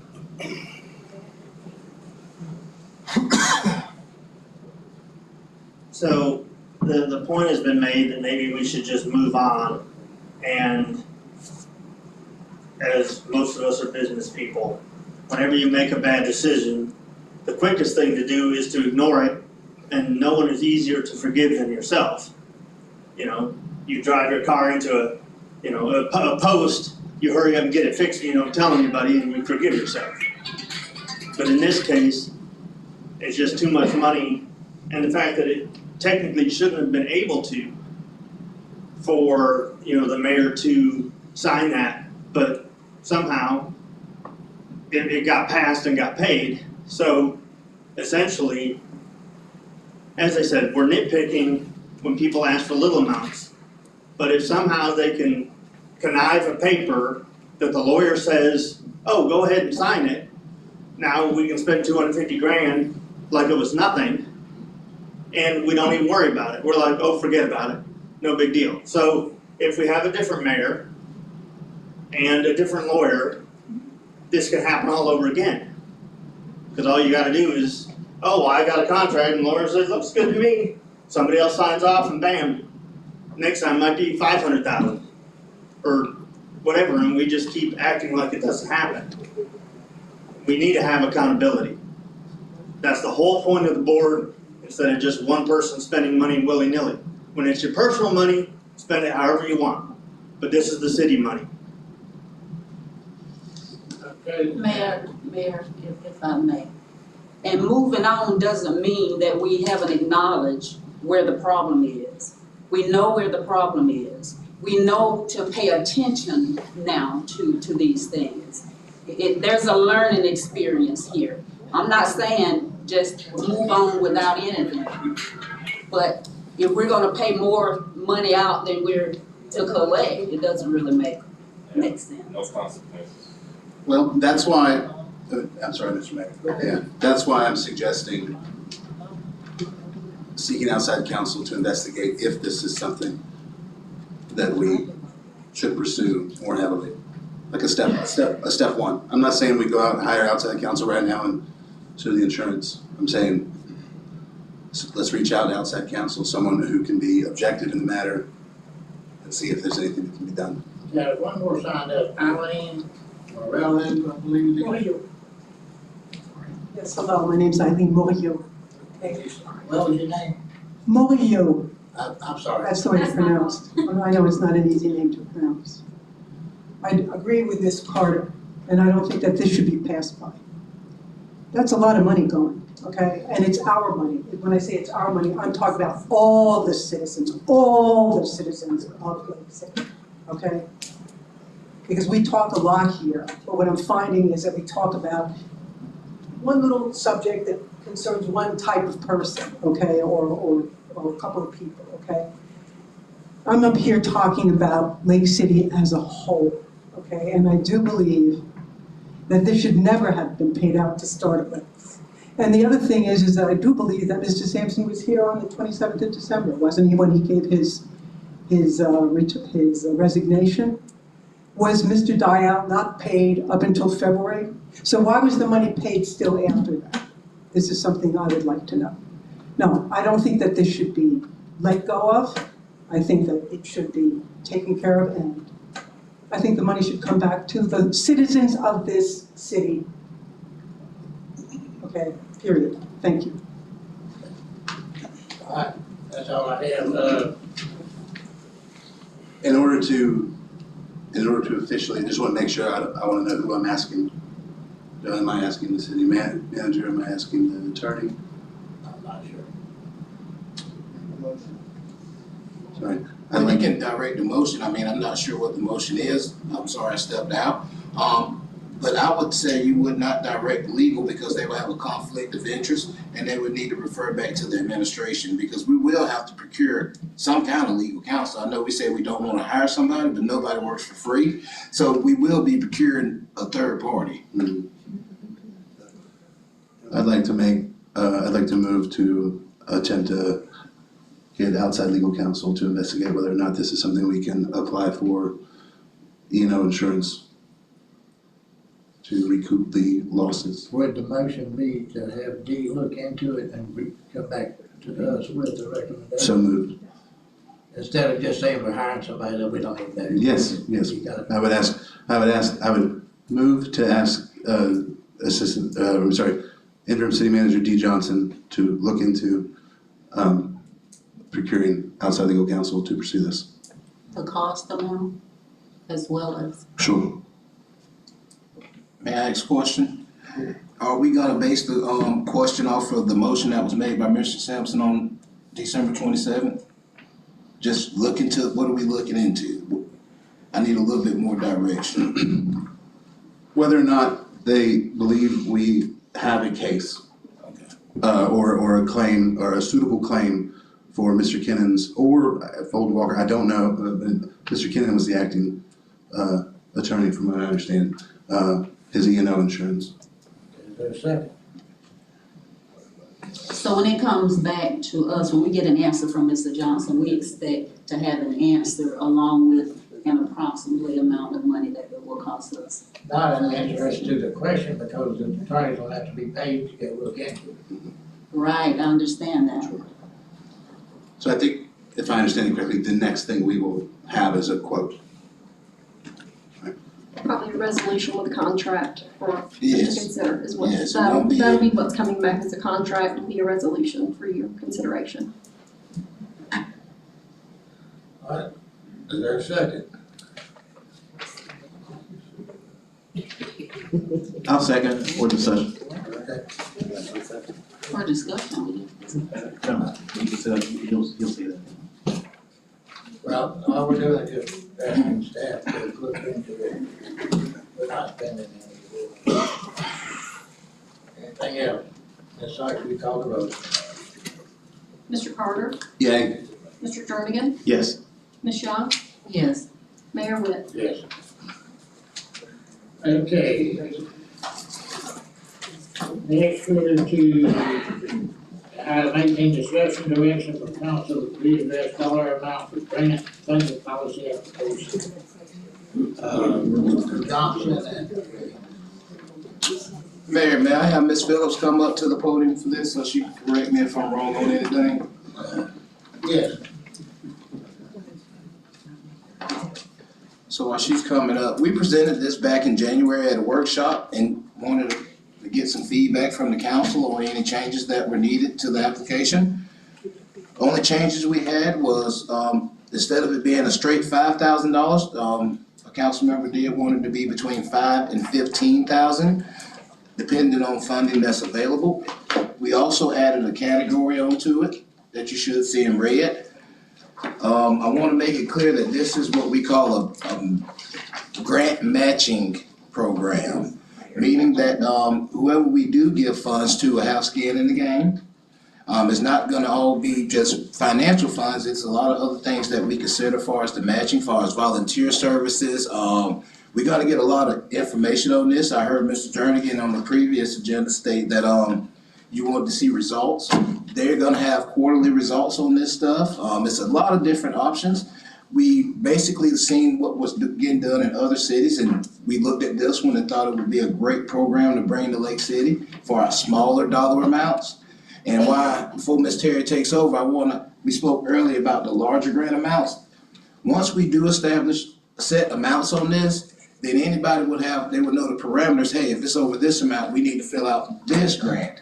And we will also not be taking paper applications with this. This is gonna be put electronically, which we'll be giving out tutorials on how this system is gonna work. Ms. Phillips, I hope I didn't tell everything. No, you're fine, thank you. All right.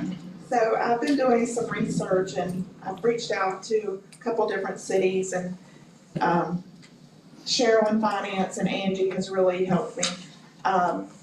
So we've come up with a mayor's matching grant. The city of Orlando does this. They also said that it works very well for them. So I asked them how they implement this and they said they use Zoom grants. And so I called around and got some information on that. And what they will do is take our information and they will plug it into their system And the applicant will go on there and answer our questions. It will show, like you were asking at the end, you know, what feedback we need and all of that. So I really think this is a great program for us to go through. Once we get these questions, they say it will be less than 14 days that we can get this rolling. So, we did a Zoom call, or Zoom, with Zoom Grants. They went through the whole program. I think it's gonna be a really good system that we will do. So I did give you this paper, just to let you know that these are the items that we need to decide on, where I can get this to Zoom Grants, where we can get it going. The funding cycles.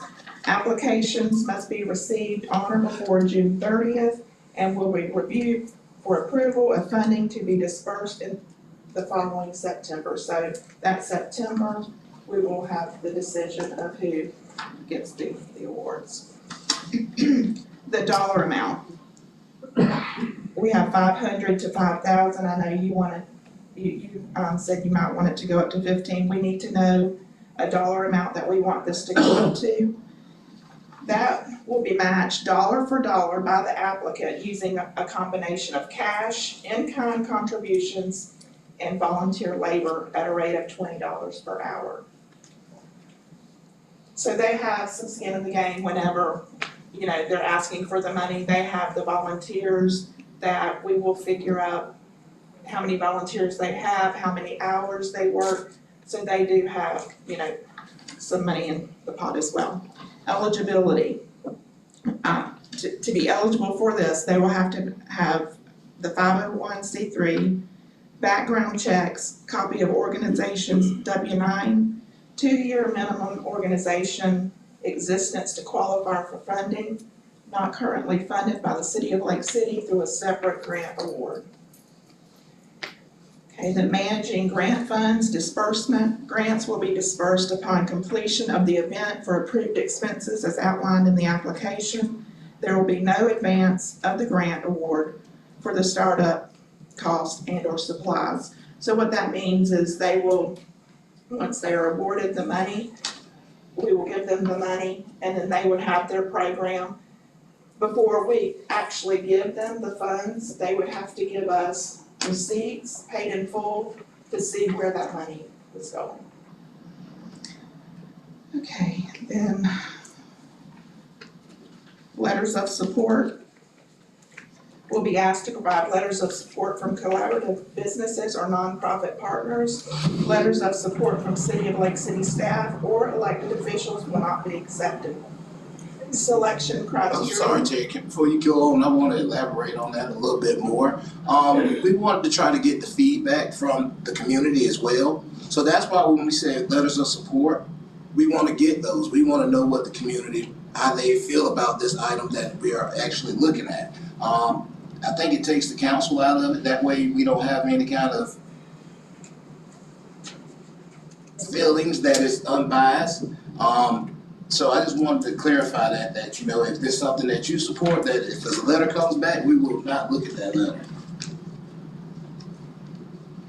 And then the selection criteria, a review panel of past grant recipients, community leaders, and or volunteers will use the criteria in the chart to evaluate each proposal by points.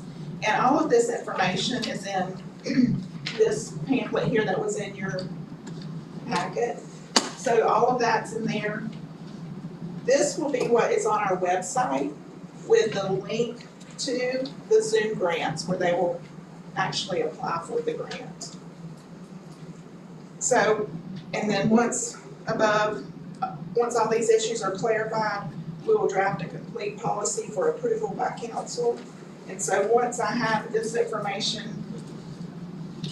what you want to add, delete,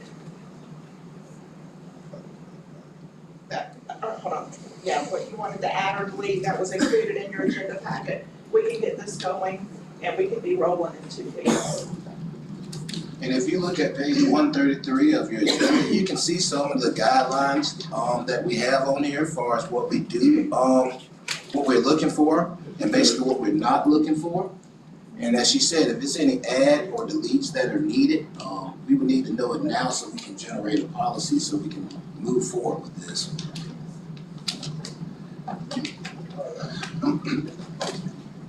There's a couple of people that wanted to speak, Mr. Bowden.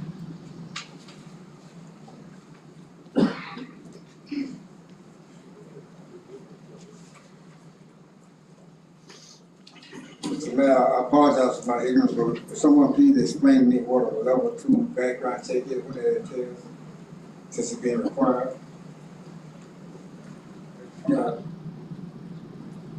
What does a level 2 background check requires as part of the package? What is it? I can't quote the state statute on that one, I I can't apologize. either, I know about what it is, but it's just a background check to,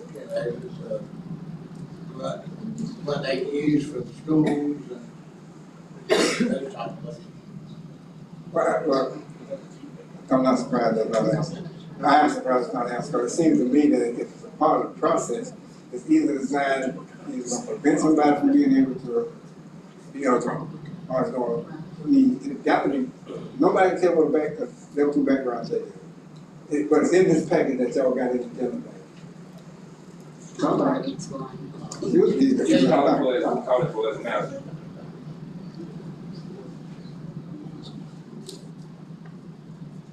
Level 2 background check is what we do when individuals are usually dealing with youth.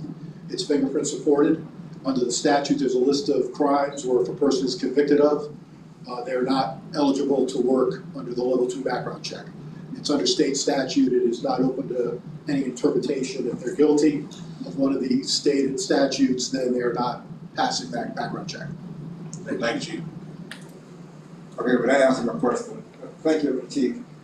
So if a person is on the board, probably a state organization, but it's not the CEO, so that organization can be denied the grant because of that one person.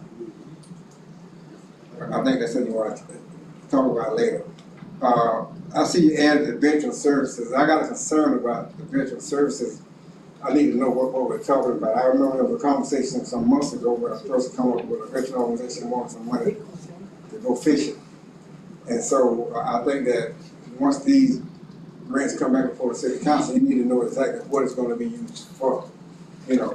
And I think that just because the organization said I'm in veteran services, they don't get involved. I am a Vietnam era veteran, combat veteran, you know, earned a combat instrument badge, airmail 6 months in the country, so I know what it is to be a veteran. But I am concerned that veterans shouldn't get any preference just because of their veteran status. They shouldn't get any more status than anybody else, because there's a whole lot of veteran organizations in this community. Ms. Phillips said that they should not be getting any funding from the city of Lake City if they apply for this grant. So I think you should look at whether they get any funding from the county also, because in actuality, we as city residents, we also county residents. So the agency is being funded by the county, and the city residents also funded that same agency. Ms. Mayor, give me a few more seconds because I haven't got that clarification from the chief. Skin in the game should not necessarily mean money only, because there are some situations where the organization may not have any money up front, but they got enough volunteers to make up everything that just like money. So I think it's a good start, Mr. Mayor, but I do think that that we need to be careful about when you come back to you for your decision on what you're going to fund, because like someone said earlier, it's not your money, it's our money. You know, so you got to always be conscious of the fact that the money belongs to the people. And I say this last thing I say, Mr. Mayor, this ain't got anything to do with the RAF fund. This is something separate. And how much money is in this fund? 94,000. So you're talking about actually it's not that much money. Really think about $94,000 can't go that far. And we trying to spend that in this budget year. Yes. So we're trying to spend it before September. Okay, that's it for me. Okay, Mr. Warren.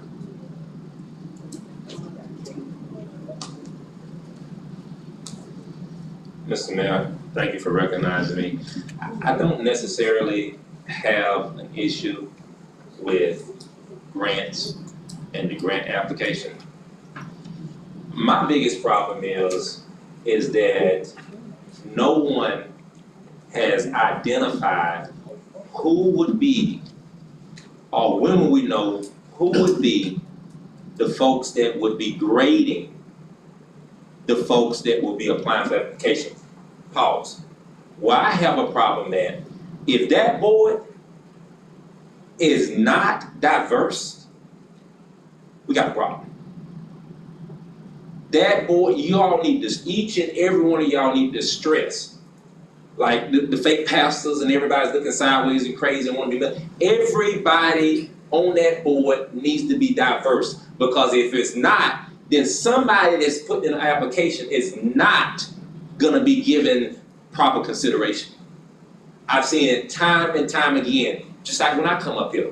Y'all don't like me as an activist, so guess what y'all do? Y'all try to book against me and hurt the citizens. So I've seen it in action. So to avoid it, I'm asking that y'all be, I don't know, a little bit more mature in y'all decision making, and think about more than just some of your buddies and friends and all the behind the door deals that we've done before. And let's put a diverse board before us and let that diverse board work together to pick the best applicant for the grant. But if you ain't gonna do a diverse board and have a group of preachers or a group of local businessmen only, that ain't gonna fly. Because you're not gonna have equalness and you're not gonna have fairness, because everybody has an indifference level to different things. Some people that have never lived down here, and some people have never lived up here, and some people have never lived in between. Fortunately for me, I don't live under the ground and above the ground. That's just real. So I ask nicely and respectfully, Mayor, you the chair, that you recommend, and you should jump in, you normally jump in and everything else. You and recommend that we have a diverse board for the selection. I'm good with that. Mayor, you mind if I comment on Mr. Warren's comment? Yes, Mr. Warren, that's a great point. We are gonna have a diverse board. No, you didn't say that.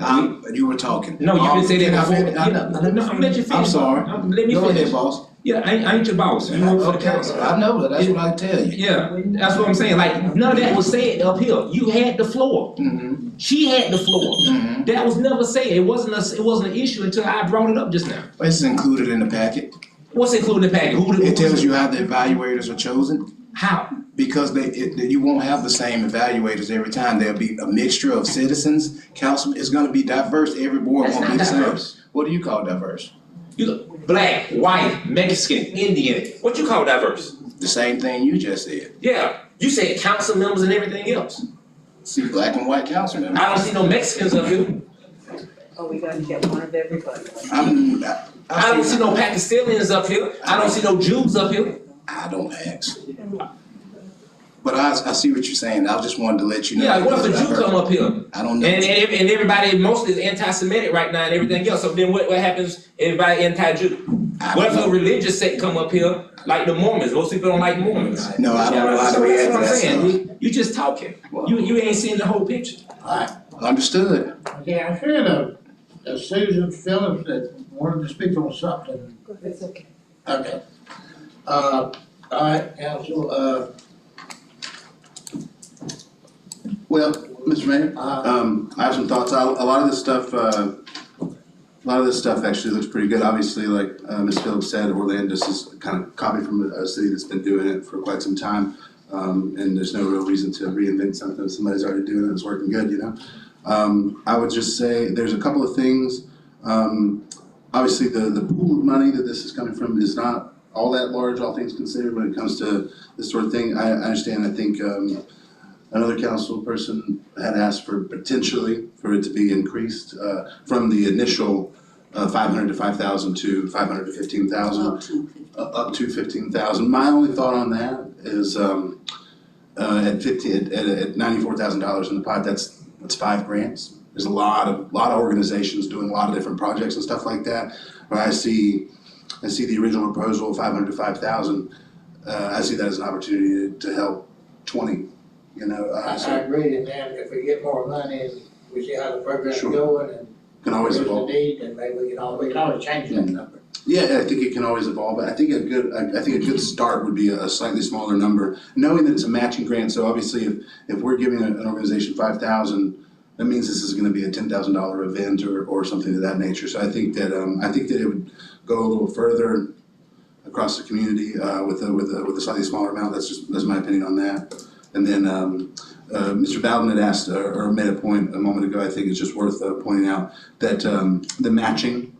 The way it is currently set up, the way Ms. Phillips has brought it to us, does include, let me see where it says, matching dollars, applicants using a combination of cash, in-kind contributions, and volunteer labor at a rate of $20 per hour in this case. So, you know, if someone is there and they're helping out at an event, and the event takes 10 hours, then that's considered $200 of, and that is not cash. So I think that that's a fair way to do that, it seems to me. And I do agree, and I'd be interested in getting the rest of the board's thought personally on the selection criteria. Obviously, there's absolutely nothing wrong with wanting a diverse board, but also, how realistically, how do you implement it? How do you say that? Or it's just a case-by-case basis?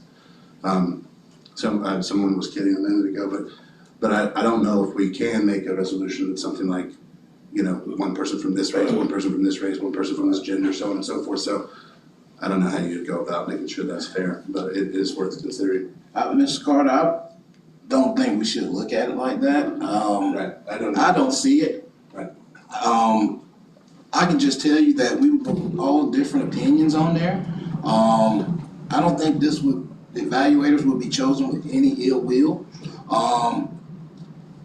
And that everything that is done on this as far as the evaluators will be public records.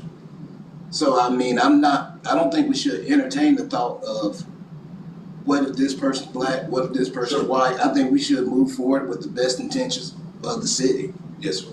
I think that's probably the correct tactic as well, just because the other option is, I think, really impossible. If I can have a say, Mayor, I would like to see it a little more than $5,000, so we can go up to $10,000. $5,000 is not gonna go far, and it's not gonna go far. It's not gonna go far to many, organizations, but when they get to an organization, $5,000 is just not gonna go far. So I would like to see it at least up to $10,000 instead of $5,000. My only thought is that they have to match it, so then that would mean that they would have to produce $10,000 or $10,000 in work. We don't know who's gonna apply. They may be able to match it. But many may not. I guess that's what you're saying. Mr. Mayor. Mr. Mayor, may I speak, please? Yeah. Okay.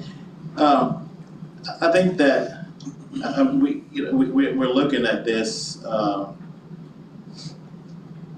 everybody's looking at the big picture of this, but I think the direction of the city manager or acting city manager and Ms. Phillips, I think we should go ahead and move on it tonight. And they let them go ahead and complete that application process, and we can get past this, whether it's $5 or $25,000. You know, let Mr. Johnson, Ms. Phillips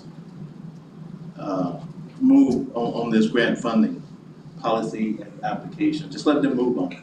Well, they have moved on it, but we need to make when we leave here tonight, before we leave here, we need to make sure that everything is in stone, because there will be no changes once it's done. Yes, so Mr. Mayor, may I? So that's the reason why I said, let's go ahead and do it tonight. I've looked at that application, I don't know how many times. I've talked to Mr. Johnson about it, I don't know how many times. So we could just, it's discussion and direction. That's all they want. They're looking for directions. You know, they've given us the application. We've reviewed the application. Now let's make a move on. Mr. Mayor, I know I'm breaking Robert rule. I just want to say one thing quickly, and I promise it won't be more than 5 seconds. Go ahead, Chris. Mr. Mayor, it seems to be a lot of back and forth, and one thing we do know that we have coming, we have a permanent city manager coming. Let's table this stuff, all these items that has anything to do with finance, economics, money being spent, and let's get our new city manager in here. And then I think we'll have a better discussion, because now we have somebody that's more seasoned in these areas and have the context. I would ask that we table all of these money issues until we get a city manager. Well, the problem with that is we have people screaming out for funds. So city manager may be here first part of June, and he may not be. So if that time is extended out, then we still have these organizations who are requesting these funds. And we've been sitting on this application for a while. Mr. Mayor, I was just gonna say, I agree. I agree in this case, this current budget cycle. You know, hopefully we get him in here and he's gonna be ready to jump in and start working on the next one. In this case, I don't see anything wrong with going forward with this. But obviously they need direction here. My vote on the direction is I think that 5,000 is an acceptable number. First time out the gate doing this. I think that we, as Mr. Johnson put it well, as far as the selection criteria, we move forward with the best intentions on that. Generally speaking, I'm fine with the concept of the veterans services being added to the possible grant recipients. I think this, as it's been presented to us thus far, looks good. In my opinion, my only specific opinion is on the amount. Well, I make a motion that we accept this application as presented.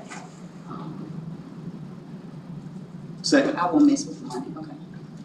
We need to mention the money. Is it as published? She said as presented. As presented, right there. Mayor, may I ask a question? Actually, 2 questions, please. Yep. Okay. Can we adopt this as a resolution? I can assign it a number tonight. That way it's easier to track in the future for our office and for down the road. So I can assign it a resolution number.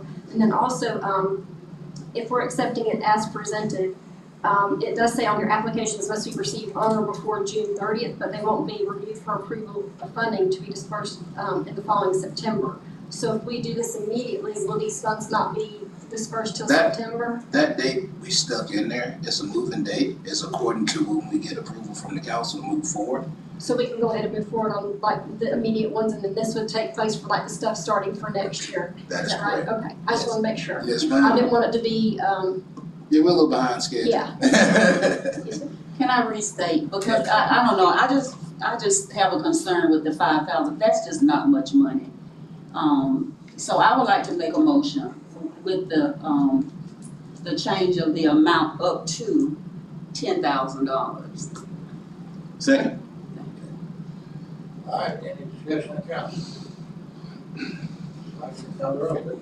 Mayor, I'm so sorry, I'm gonna ask another question. So we're gonna make the resolution number 2024-038. So the motion would be to adopt resolution 2024-038, and it's a motion to accept the mayor's matching grant program, and we're making a modification on item 6 for an amount not to exceed $10,000. Is that correct? Mr. Mayor, it would be legal's recommendation, if you're going to use a resolution to adopt it, that we actually have an opportunity to return with a resolution to adopt with the recitals in it at a future meeting. And if you're going to do that, then it would, if you're going to use that process, then the appropriate process would be to direct staff to make the changes and return with a final document at the next meeting with a resolution with the final document prepared for adoption. But a resolution would be more than just a number. It would be the recitals backing up the public purpose for the document and its adoption, and why the council is doing it, how it supports the purposes of city government. Which is a good thing. I'm not saying you shouldn't use a resolution, but if you're going to use one, there should be actually a resolution to adopt more than just a number. And the motion would give Yes. staff direction to go ahead. Well, the motion would include the title in it as well, once we got that from your office, or we could do a motion to ratify, put it on the consent agenda next time, the resolution, it would be ratifying the council's actions tonight. It would not be to ratify tonight's actions, it would be to adopt the Actual contract. actual, The program. or application, yes. Yes. Okay. Ms. Young? Yes. Mr. Jernigan? Yes. Mr. Carter? Yay. Mayor Witt? Yes. Okay, we're down to new business. Take a 5-minute recess, we've been going several hours, and we'll start back in about 10 minutes.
But I couldn't find the right time to make it work.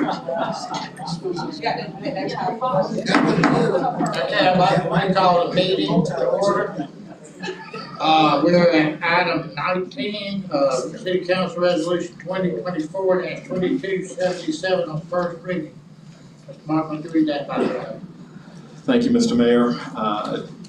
Council members, you have before you ordinance number 2024-2277, an ordinance of the City of Lake City, Florida, amending the text of the City of Lake City Land Development Regulations as amended pursuant to an application, LDR 24-03 by the City of Lake City relating to an amendment to the text of the Land Development Regulations providing for amending Section 4.2 entitled Supplementary District Regulations by adding Section 4.2.15.16 entitled Off-Street Parking Requirements for all zoning districts except C-CBD Commercial Central Business District, and Section 4.2.15.17 entitled Variance to Above Mentioned Parking Requirements, providing for amending Section 4.411 entitled Minimum Off-Street Parking Requirements, providing for amending Section 4.5.11 entitled Minimum Off-Street Parking Requirements, providing for amending Section 4.6.11 entitled Minimum Off-Street Parking Requirements,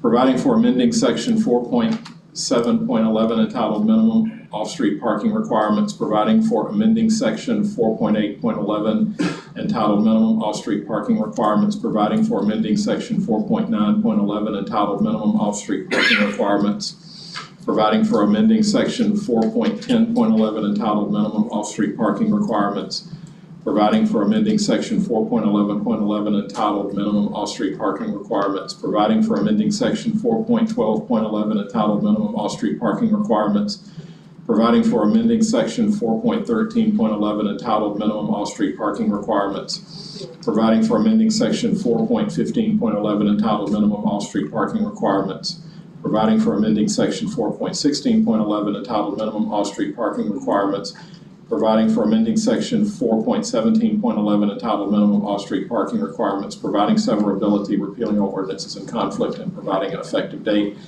Members of the council, if should you desire to adopt this ordinance on first reading, the appropriate motion would be to adopt ordinance number 2024-2277 as read by title only. Why did you want to speak for this? Mayor, I will defer not to speak on any issues dealing with the building official department. And I think that goes down, and you can pick me back up on item 28. Okay. All right. Council, is there a motion of 2024-2277? Move to adopt ordinance 2024-2277 on first reading. Second. There's a motion and a second, any discussion? Ms. Johnson, call the roll. Mr. Carter? Yay. Mr. Jernigan? Yes. Ms. Young? Yes. Mayor Webb? Yes. Okay, we're open to please item judicial hearing, Mr. Carter. Thank you, Mr. Mayor. You have two matters before you in sequence that must be considered and voted on by the council in a quasi-judicial manner.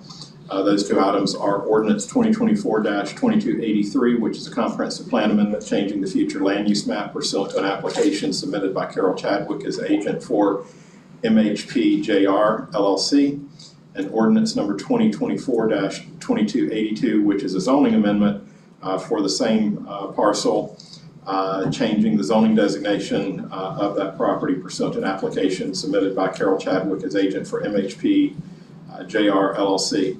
At this time, I would ask who here tonight is present to speak on these two issues. Thank you. As I mentioned earlier, the council's decision tonight must be based on competent and substantial evidence. That is evidence that a reasonable mind would accept as adequate to support a conclusion. There must be a factual basis in the record to support opinion testimony from both expert and non-expert witnesses. People presenting testimony may support their testimony by relying on factual information provided by city staff, the applicant, or other information included in the city staff report. At this time, I need to inquire of each council member individually on these two items if you've received any ex parte communications involving these matters, and if so, to please disclose them. Councilwoman Young? No? Okay. Councilman Carter? No. Mr. Mayor? Aye. And Councilman Jernigan? No. All right, thank you. At this time, anyone, and I think just Mr. Young is the only person I saw raise his hand. If you would come to the podium and raise your right hand to take an oath.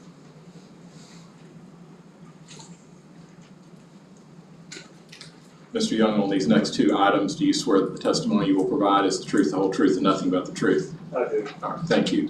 Council members, you have before you proposed ordinance 2024-2283, which states an ordinance of the City of Lake City, Florida, amending the future land use plan map of the City of Lake City Comprehensive Plan as amended, relating to an amendment of 50 or less acres of land pursuant to an application CPA 24-01 by the property owner of said acreage under the amendment procedures established in sections 163.3161 through 163.3248 Florida statutes as amended, providing for changing the future land use classification from residential low density or less than or equal to 2 dwelling units per acre to residential high density or less than or equal to 20 dwelling units per acre of certain lands within the corporate limits of the City of Lake City, Florida, providing severability, repealing all ordinances in conflict, and providing an effective date.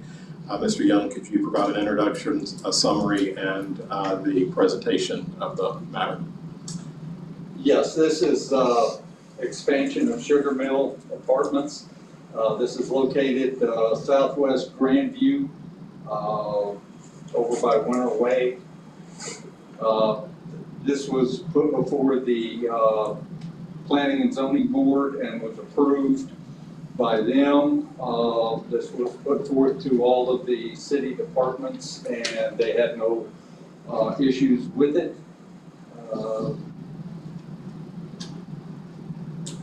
We have researched it as far as flood zones, wetlands, and the such, and we find that this land is compatible with what they're wanting to do. Thank you, Mr. Young. Council members, did you have any questions for Mr. Young? Did y'all have any opposition at the zoning level? No, sir. That's all I had. Thank you, Mr. Young. Is there anyone else present that wishes to speak to this matter? Seeing none, the decision of the City Council should be based only on the evidence provided by sworn witnesses. In addition, the application may be adopted if it preserves the internal consistency of the city's comprehensive plan, complies with applicable state laws, and does not confer special privileges or rights on any person. At this time, the City Council may discuss the application and testimony, any findings of fact upon which the board wishes to base any decision, and vote on the proposed ordinance 2024-2283, following an appropriate motion and second to adopt said ordinance as read by title only. My only point, I'm just gonna say it's more affordable housing. Good. Is there a motion? I'll make a motion to adopt City Council ordinance number 2024-2283. 77. Well, I think it's both. Oh. Is it both? This was 2277. 77, and rename it. This is 2283. Okay. Second. The motion and a second. Any discussion? I guess our basis would be that there was no opposition, that met all the zoning and flood requirements. Like you said, that's how you call the roll. Ms. Young? Yes. Mr. Carter? Yay. Mr. Jernigan? Yes. Mayor Webb? Yes. Thank you, and council members, the next matter before you is proposed ordinance number 2024-2282. This is the corresponding rezoning that accompanies the ordinance for the future land use map change that you just adopted on first reading. The title of ordinance 2024-2282 states an ordinance of the City of Lake City, Florida, amending the official zoning atlas of the City of Lake City land development regulations as amended, relating to the rezoning of 10 or less contiguous acres of land pursuant to an application Z2401 by the property owner of said acreage, providing for rezoning from residential single family 2 or RSF2 to residential multifamily 2 or RMF2 of certain lands within the corporate limits of the City of Lake City, Florida, providing severability, repealing all ordinances in conflict, and providing an effective date.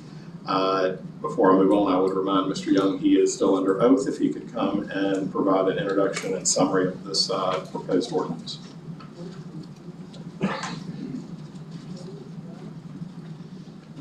Again, this is sugar mill, expansion there off of, Grandview. Again,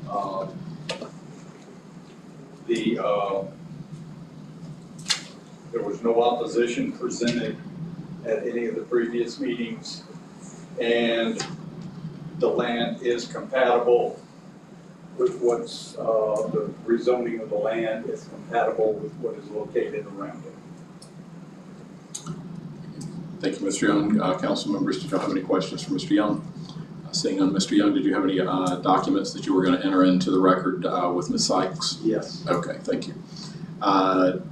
Council members, your decision should be based only on the evidence provided by sworn witnesses. In addition, the application may be adopted based on consideration of the following factors: that it conforms to the city's comp plan, existing land use patterns, creation of whether an isolated district unrelated to adjacent nearby districts will be created, the impact of the proposed change on population density patterns and the load on public facilities such as schools, utilities, and streets, existing district boundaries in relation to existing conditions on the property proposed for changed or changing conditions which justify the recommended action on the proposed amendment, the impact of the proposed change on living conditions in the neighborhood, the impact of the proposed change upon traffic with particular regard to congestion or other public safety matters, the impact of the proposed change upon drainage, the impact of the proposed change upon light and air to adjacent areas, impact of the change upon property values in adjacent areas, impact of the change on the improvement or development of adjacent property in accordance with existing regulations, granting of special privileges to an individual owner as contrasted with the overall needs of public welfare, substantial reasons why, if any, the property cannot be used in accordance with existing zoning, the impact of the proposed change with regard to the scale of needs in the neighborhood or the city, and the availability of alternate adequate sites in the city and districts already permitting such uses.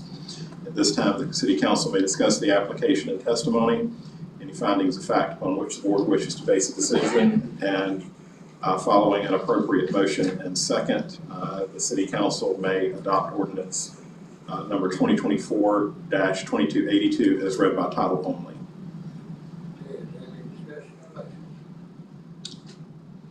Move to adopt ordinance 2024-2282 on first reading.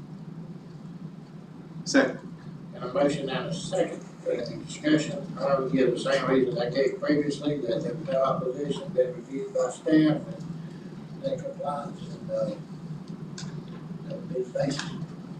Ms. Sykes, will call the roll. Mr. Carter? Yay. Mr. Jernigan? Yes. Ms. Jones? Yes. Mayor Webb? Yes. Okay. We'll move on, resolution, City Council Resolution 2024-023. Mr. Park, would you read that by title? Thank you, Mr. Mayor. Council members, you have before you Resolution 2024-023, and a resolution of the City of Lake City, Florida, endorsing, implementing, and adopting a training program for potential firefighter trainees, making certain findings of fact in support of the city approving said training program and agreement, designating the fire chief as signatory to said agreement when implementing the program, repealing all prior resolutions in conflict, and providing an effective date. Should the council wish to adopt this program and the accompanying model agreement through this resolution, the appropriate motion would be to adopt resolution number 2024-023 as read by title only. Mr. Ward? Mr. Mayor, two things. One, I would say that Sugar Mill will bring more homes, but they won't bring affordable homes, because I don't know if you know the rent out there, but it's not affordable to some people, maybe you, but not where I live at. Number two, I would ask nicely, Mr. Mayor, if he doesn't have a problem, if you don't have a problem as a chair, I don't have a problem with the resolution. I just want to hear more about the program from the chief. I'm not against it, I just want to know what it entails, a little bit about it. It makes sense to have him in charge of it, he's the fire chief, but just want just a little brief snippet, if you would. If you don't, that's up to him. No big deal. I was just kind of wanted to know kind of what the program entails, maybe just for trainees. I'll leave it at that. Chief, you want to tell us a little bit about it?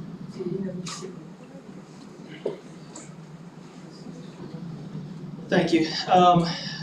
what this is kind of mirroring what the police department does already. We had an opportunity with the merge of dispatch. We had some employees that were already employed with the city, that were, when we merged with Columbia County Dispatch, were going to become county employees. One of those employees expressed interest in becoming a firefighter. She was already a city employee. We had the opportunity to donate some of our old air packs, as we just got a grant to replace our air packs. And that kind of covered her schooling out there at the college. So we're trying to expand that a little bit. We are gonna have to discuss that and when budget time comes up to expand that. But it's been really hard to find firefighters, certified firefighters. So we're trying to expand that a little bit, and we just mirrored what the police department is doing with their contract. So it worked out good. Thank you. Is there a motion back up?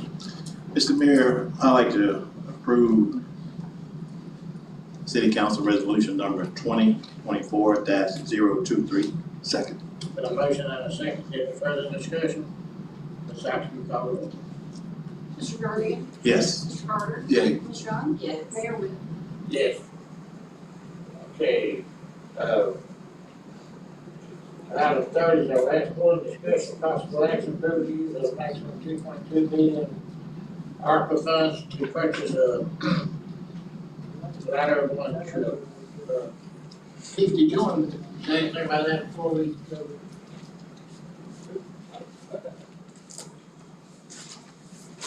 Thank you again. So after, it's been a few meetings, I presented a request for a maximum of 1.8. Shortly after that meeting, me and Mr. Johnson met. I had the opportunity to meet with the Sutphen rep, and he looked at me and told me that the 1.8 is not going to get us what we need. So I asked him where we needed to be. He said if we order the truck, we're looking at 36 months now. Add another to the 2.2, add another approximately $300,000, so you're at 2.5 now, and we're still 3 years out.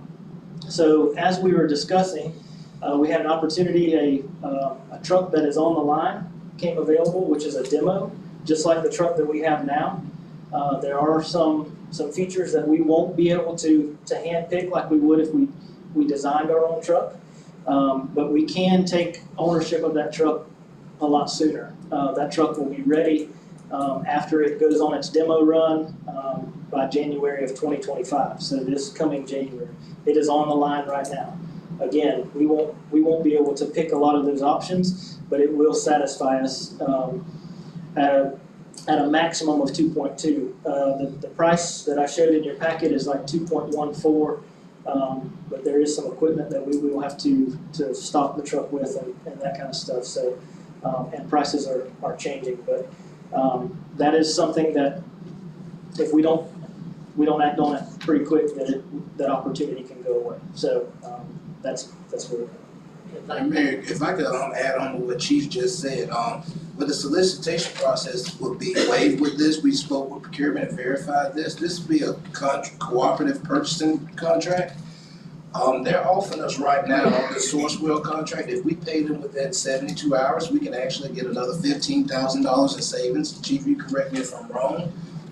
The final price on this, we actually, going through the contract, we had a 15% savings of $26,000 below the actual price. I do support this. I think that the killing of 3 extra years of waiting on a truck, and we don't know where the economy might go. It might raise again. The price might go up. I was able to lock this price in with an intent to purchase, which we did not do on the 1.8, and I begged them for that 1.8 back. But right now, I think this is the best choice for us to not put the cost on the taxpayers and move forward. Thank you. Okay. Mr. Holcomb, you want to speak?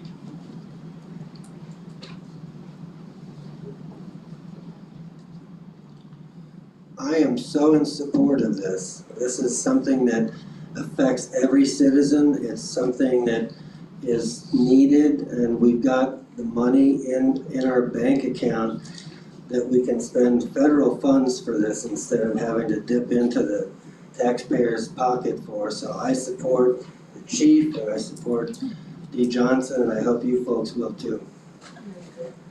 Ms. Moore? Mr. Mayor, before you start the clock, can you have these by the officer passed out? So that y'all can have a copy, so we'll all be on the same, sheet of music, if you would.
And if you would, you'll give time, a few seconds to people to digest what they have and give this information to, because I want us to, it's not a lot, but I want us to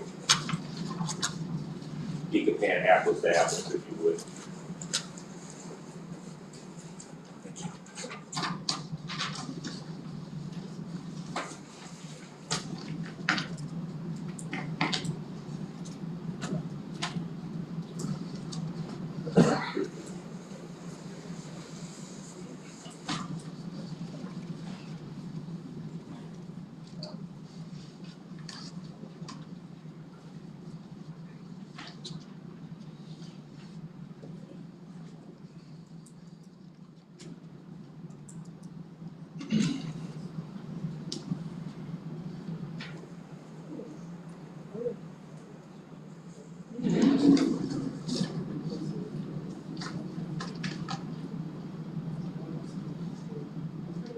Yeah. Well, I need my, I'm at 250 now for no apparent reason. You got it. Okay. So, Mayor, what each and every one of y'all have is 3 pieces of paper. One is the most important to me is the organizational chart, which says that the citizens is here above everybody.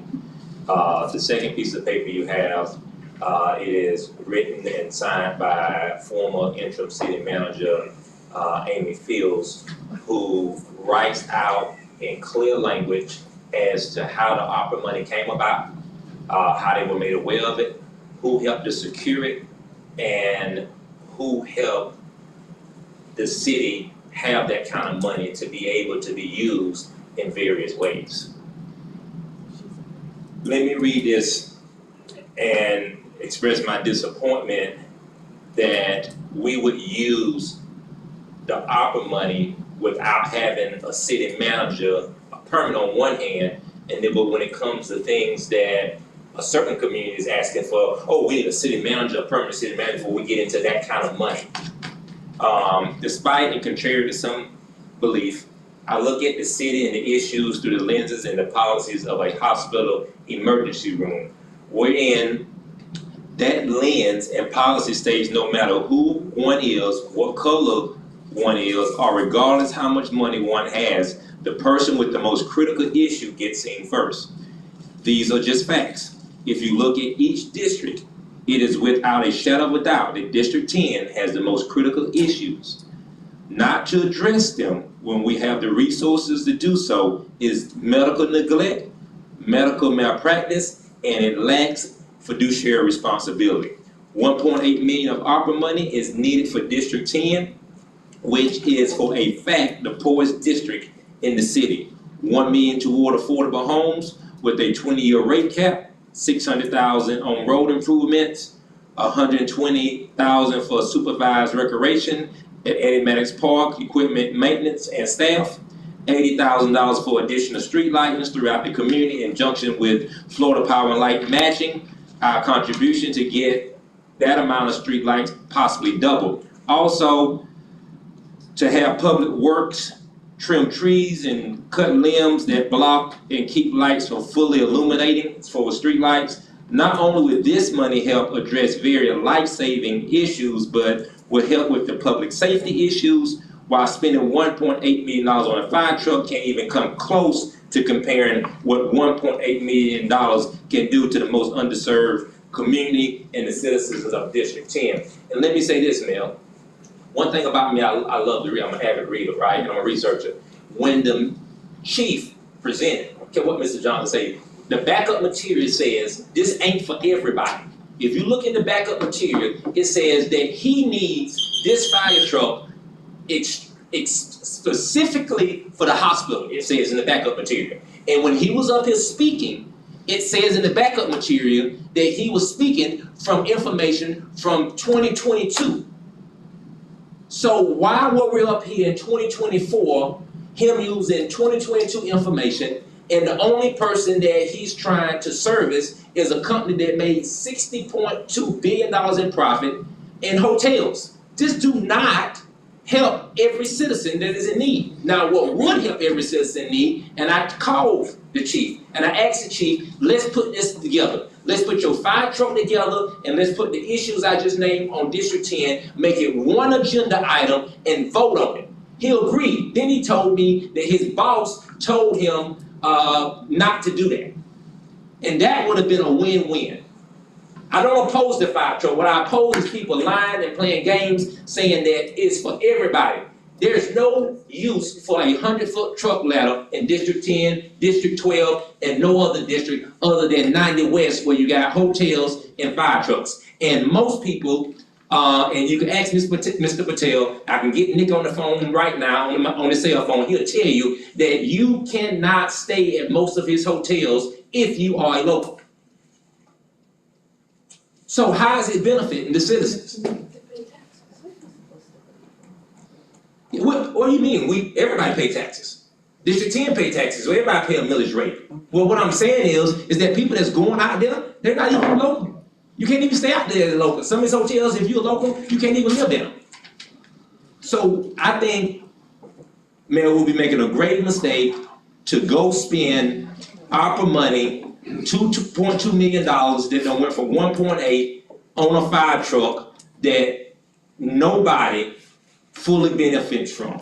People fully benefits from affordable housing. If it was an epidemiologist standing in front of you, the crime stuff that we have in our community, he would tell you that the diseases spread.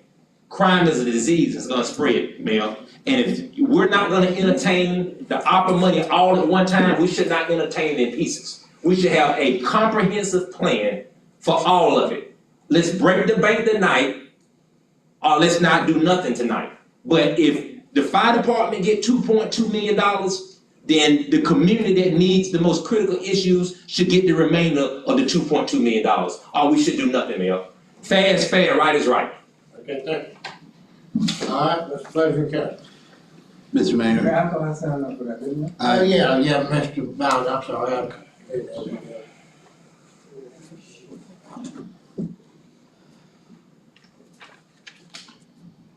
Mr. Mayor, Council, when it comes to federal money, it's not like it's free money. That's tax money also, we don't contribute. Say it's real all over, but it's not as if it's free money.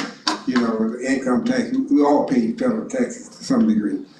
Having said that, Mr. Mayor, I remember when the city was engaged in revenue sharing money, that was federal dollars to come to the city of Lake City. And the city ended up in a situation where we found out later that the city wasn't spending that money like they're supposed to spend. It wasn't benefiting everybody. So as a result of that, was a lawsuit. They settled it and got some of the improvements we see, we get it now, that we have now, rather. I'm of the opinion, Mayor, that the remaining funds need to be dealt with in a way that the community is going to benefit in other ways other than with the fire truck. I've got enough sense to know that the fire truck is going to be voted on, going to be approved. But from this point on, Mr. Mayor, ARPA money is being used in other communities in other ways, affordable housing, infrastructure, all kind of activities. Ms. Phillips and Mr. Johnson sought out information from Orlando in terms of the grant program. Well, all you gotta do is call Gainesville, call Tallahassee, call some of the other communities and ask them how they doing their ARPA money. And you'll find in Gainesville they use it for affordable housing, and Tallahassee they use it for all kinds of issues. So the remaining money need to be frozen or whatever, said wait on Mr. Hill for that, get back to have a conversation about it. But what I see happening here, if we don't have some vision from the administration in terms of what we want to do, then I don't blame the chief for coming up and saying, well, we need this truck. I don't think it's needed personally, but it is what it is. But I think that the community, I feel that we're being neglected. We have some money in this pot that can benefit a community. If you ride around north of the railroad track, you'll see houses that were there when I was a child. That's how long they've been there. Substandard housing. The rent situation in Lake City right now is terrible. I'm not in the business like Mr. Warren is. You can ride by some people's houses, you got 4 or 5 cars parked at one house, right? 3 bedrooms, 2 baths. Everybody drive a car. Common sense will tell anybody who's watching. I'm not talking about anybody, but I'm talking about. That's because people can't afford to stay anywhere. So we got uncles and cousins and children living in one house. They all working because the rent is so high. And so we need to use ARPA money to benefit the community. It's been said in the past that the conscience of a community is seen by how they budget their money. If you care about housing, you budget for housing. If you care about children, you budget for children. If you care about the fire department, you budget for the fire department. So the ARPA money is not free money. It's money that comes down from the federal government. And I would imagine from the Biden administration at that. And so it just seems to me, man, going forward that fairness is fair, as Mr. Warren said. And how the balances of ARPA money is used is going to dictate, they're going to suggest how fair this council can be when it comes to the spending of money for all of us. And Mr. Johnson said something earlier about doing a presentation about the selection process and that people can be fair, that you don't have to be black, but there's something about being at the table. And inclusion, diversity means something. It means something now. And anybody who don't know that the fact that all you got to do is just look around. This is not a colorblind society. Everybody say I don't see color, but that's really not true. So I'm saying to the city council that you got money still in the ARPA fund. Think about how you're going to use it going forward. You're going to use it to benefit the community that got the most need. And I can assure you, when you go across that railroad track, it's a different kind of community. And I would say to you all up here, the only person in the city council, when the meeting is over, that go past Washington Street, is Jake Hill. Everybody else lives somewhere else. And that's not, I'm not criticizing for that, but there's a need north of that railroad track that's different. And if you don't live it, you don't know it. All right, thank you. Council. Mr. Mayor, I would say obviously in the last meeting, I made my opinion on the subject pretty clear. I think as far as the ARPA money goes, I'm not opposed to looking into interesting ways to spend the rest of it, but I don't think that's relevant to what we're looking at right now. I can't think of many things that are more literally for everyone than the fire truck, but that's just, I guess that's just my opinion. Yeah, you got it. But that being said, obviously I support going ahead with the purchase before we end up in a pickle. Mr. Mayor, may I speak? Yeah. Are you done, sir? Yes, sir. Okay. When we first looked at this, it was 1.8 and it goes to 2.2 million. I don't even understand how we let the 1.8 go and now we're at 2.2 million. Of course, I'm in supporting the chief and purchasing this fire truck. And I just want people to understand this. If you don't understand anything else, please understand this. It's best to have it and not need it than to need it and don't have it. Those guys work tirelessly all the time. This truck is needed. Yeah, for somebody to say something like 18 years old and it's not a wear and tear, I don't understand it. Even the body itself, it wears and tears after so many years. So I'm in strong support of purchasing this fire truck. I do have one question. I know that the chief said that the $1.8 million is not going to get us what we need. What will $1.8 million get us? I'm wondering why you say it's not gonna get us what we need. So the truck that we have, that we spec'd out, is originally the price that we had, and you see it in your packet, was 1.6. So I inflated it a little bit to cover those changes, the maximum, and we said we figure 1.8 maximum will get that to us. We had picked out that 100-foot truck. That truck now is 2.2. So, I mean, we can get a bumper truck with no ladder on it. And that was because of the delay and the price went up. Correct, and it continues to, basically at a 3% rate, very continuously to increase. Mr. Mayor? Yes. I move that we untable, I believe we have to untable, this, I don't have a resolution number. We need a motion to untable this discussion topic. So I make a motion, a move to untable the discussion topic, sorry. Second. Okay, all in favor, say aye. Aye. Okay, Mr. Mayor, I move that we approve to use a maximum of $2.2 million of the remaining ARPA funds to replace the 18-year-old ladder truck. Second. motion and a second discussion, Mr. Mayor, I just had a question for clarification. Is this the motion to accept the proposal from Sutphen that's dated April 10th, 2024? Is that, okay? That's correct. Okay, thank you. Yes. I just want to say that, you know, since we've had a fire assessment, that the household pays their portion of the assessment. And that what it costs us to run the fire department now, the assessment is pretty high, but it's within reason for what we're doing. That's within reason of others around. And that's just pretty much to run the fire department. You add another $2 million in that budget, that you're gonna be jacking up the household rates for everybody. Right. And this will be substantial. So I think this is a good way to do it. This action will go on. Mayor, may I ask a clarification question to Mr. Johnson? Is that the motion that you need, would that cover to be able to go ahead and do that? Okay. Mr. Carter? Yay. Mr. Jernigan? Yes. Ms. Young? Yes. Mayor Witt? Yes. Okay, comments of council?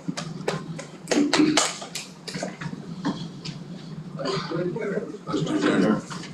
We're adjourned.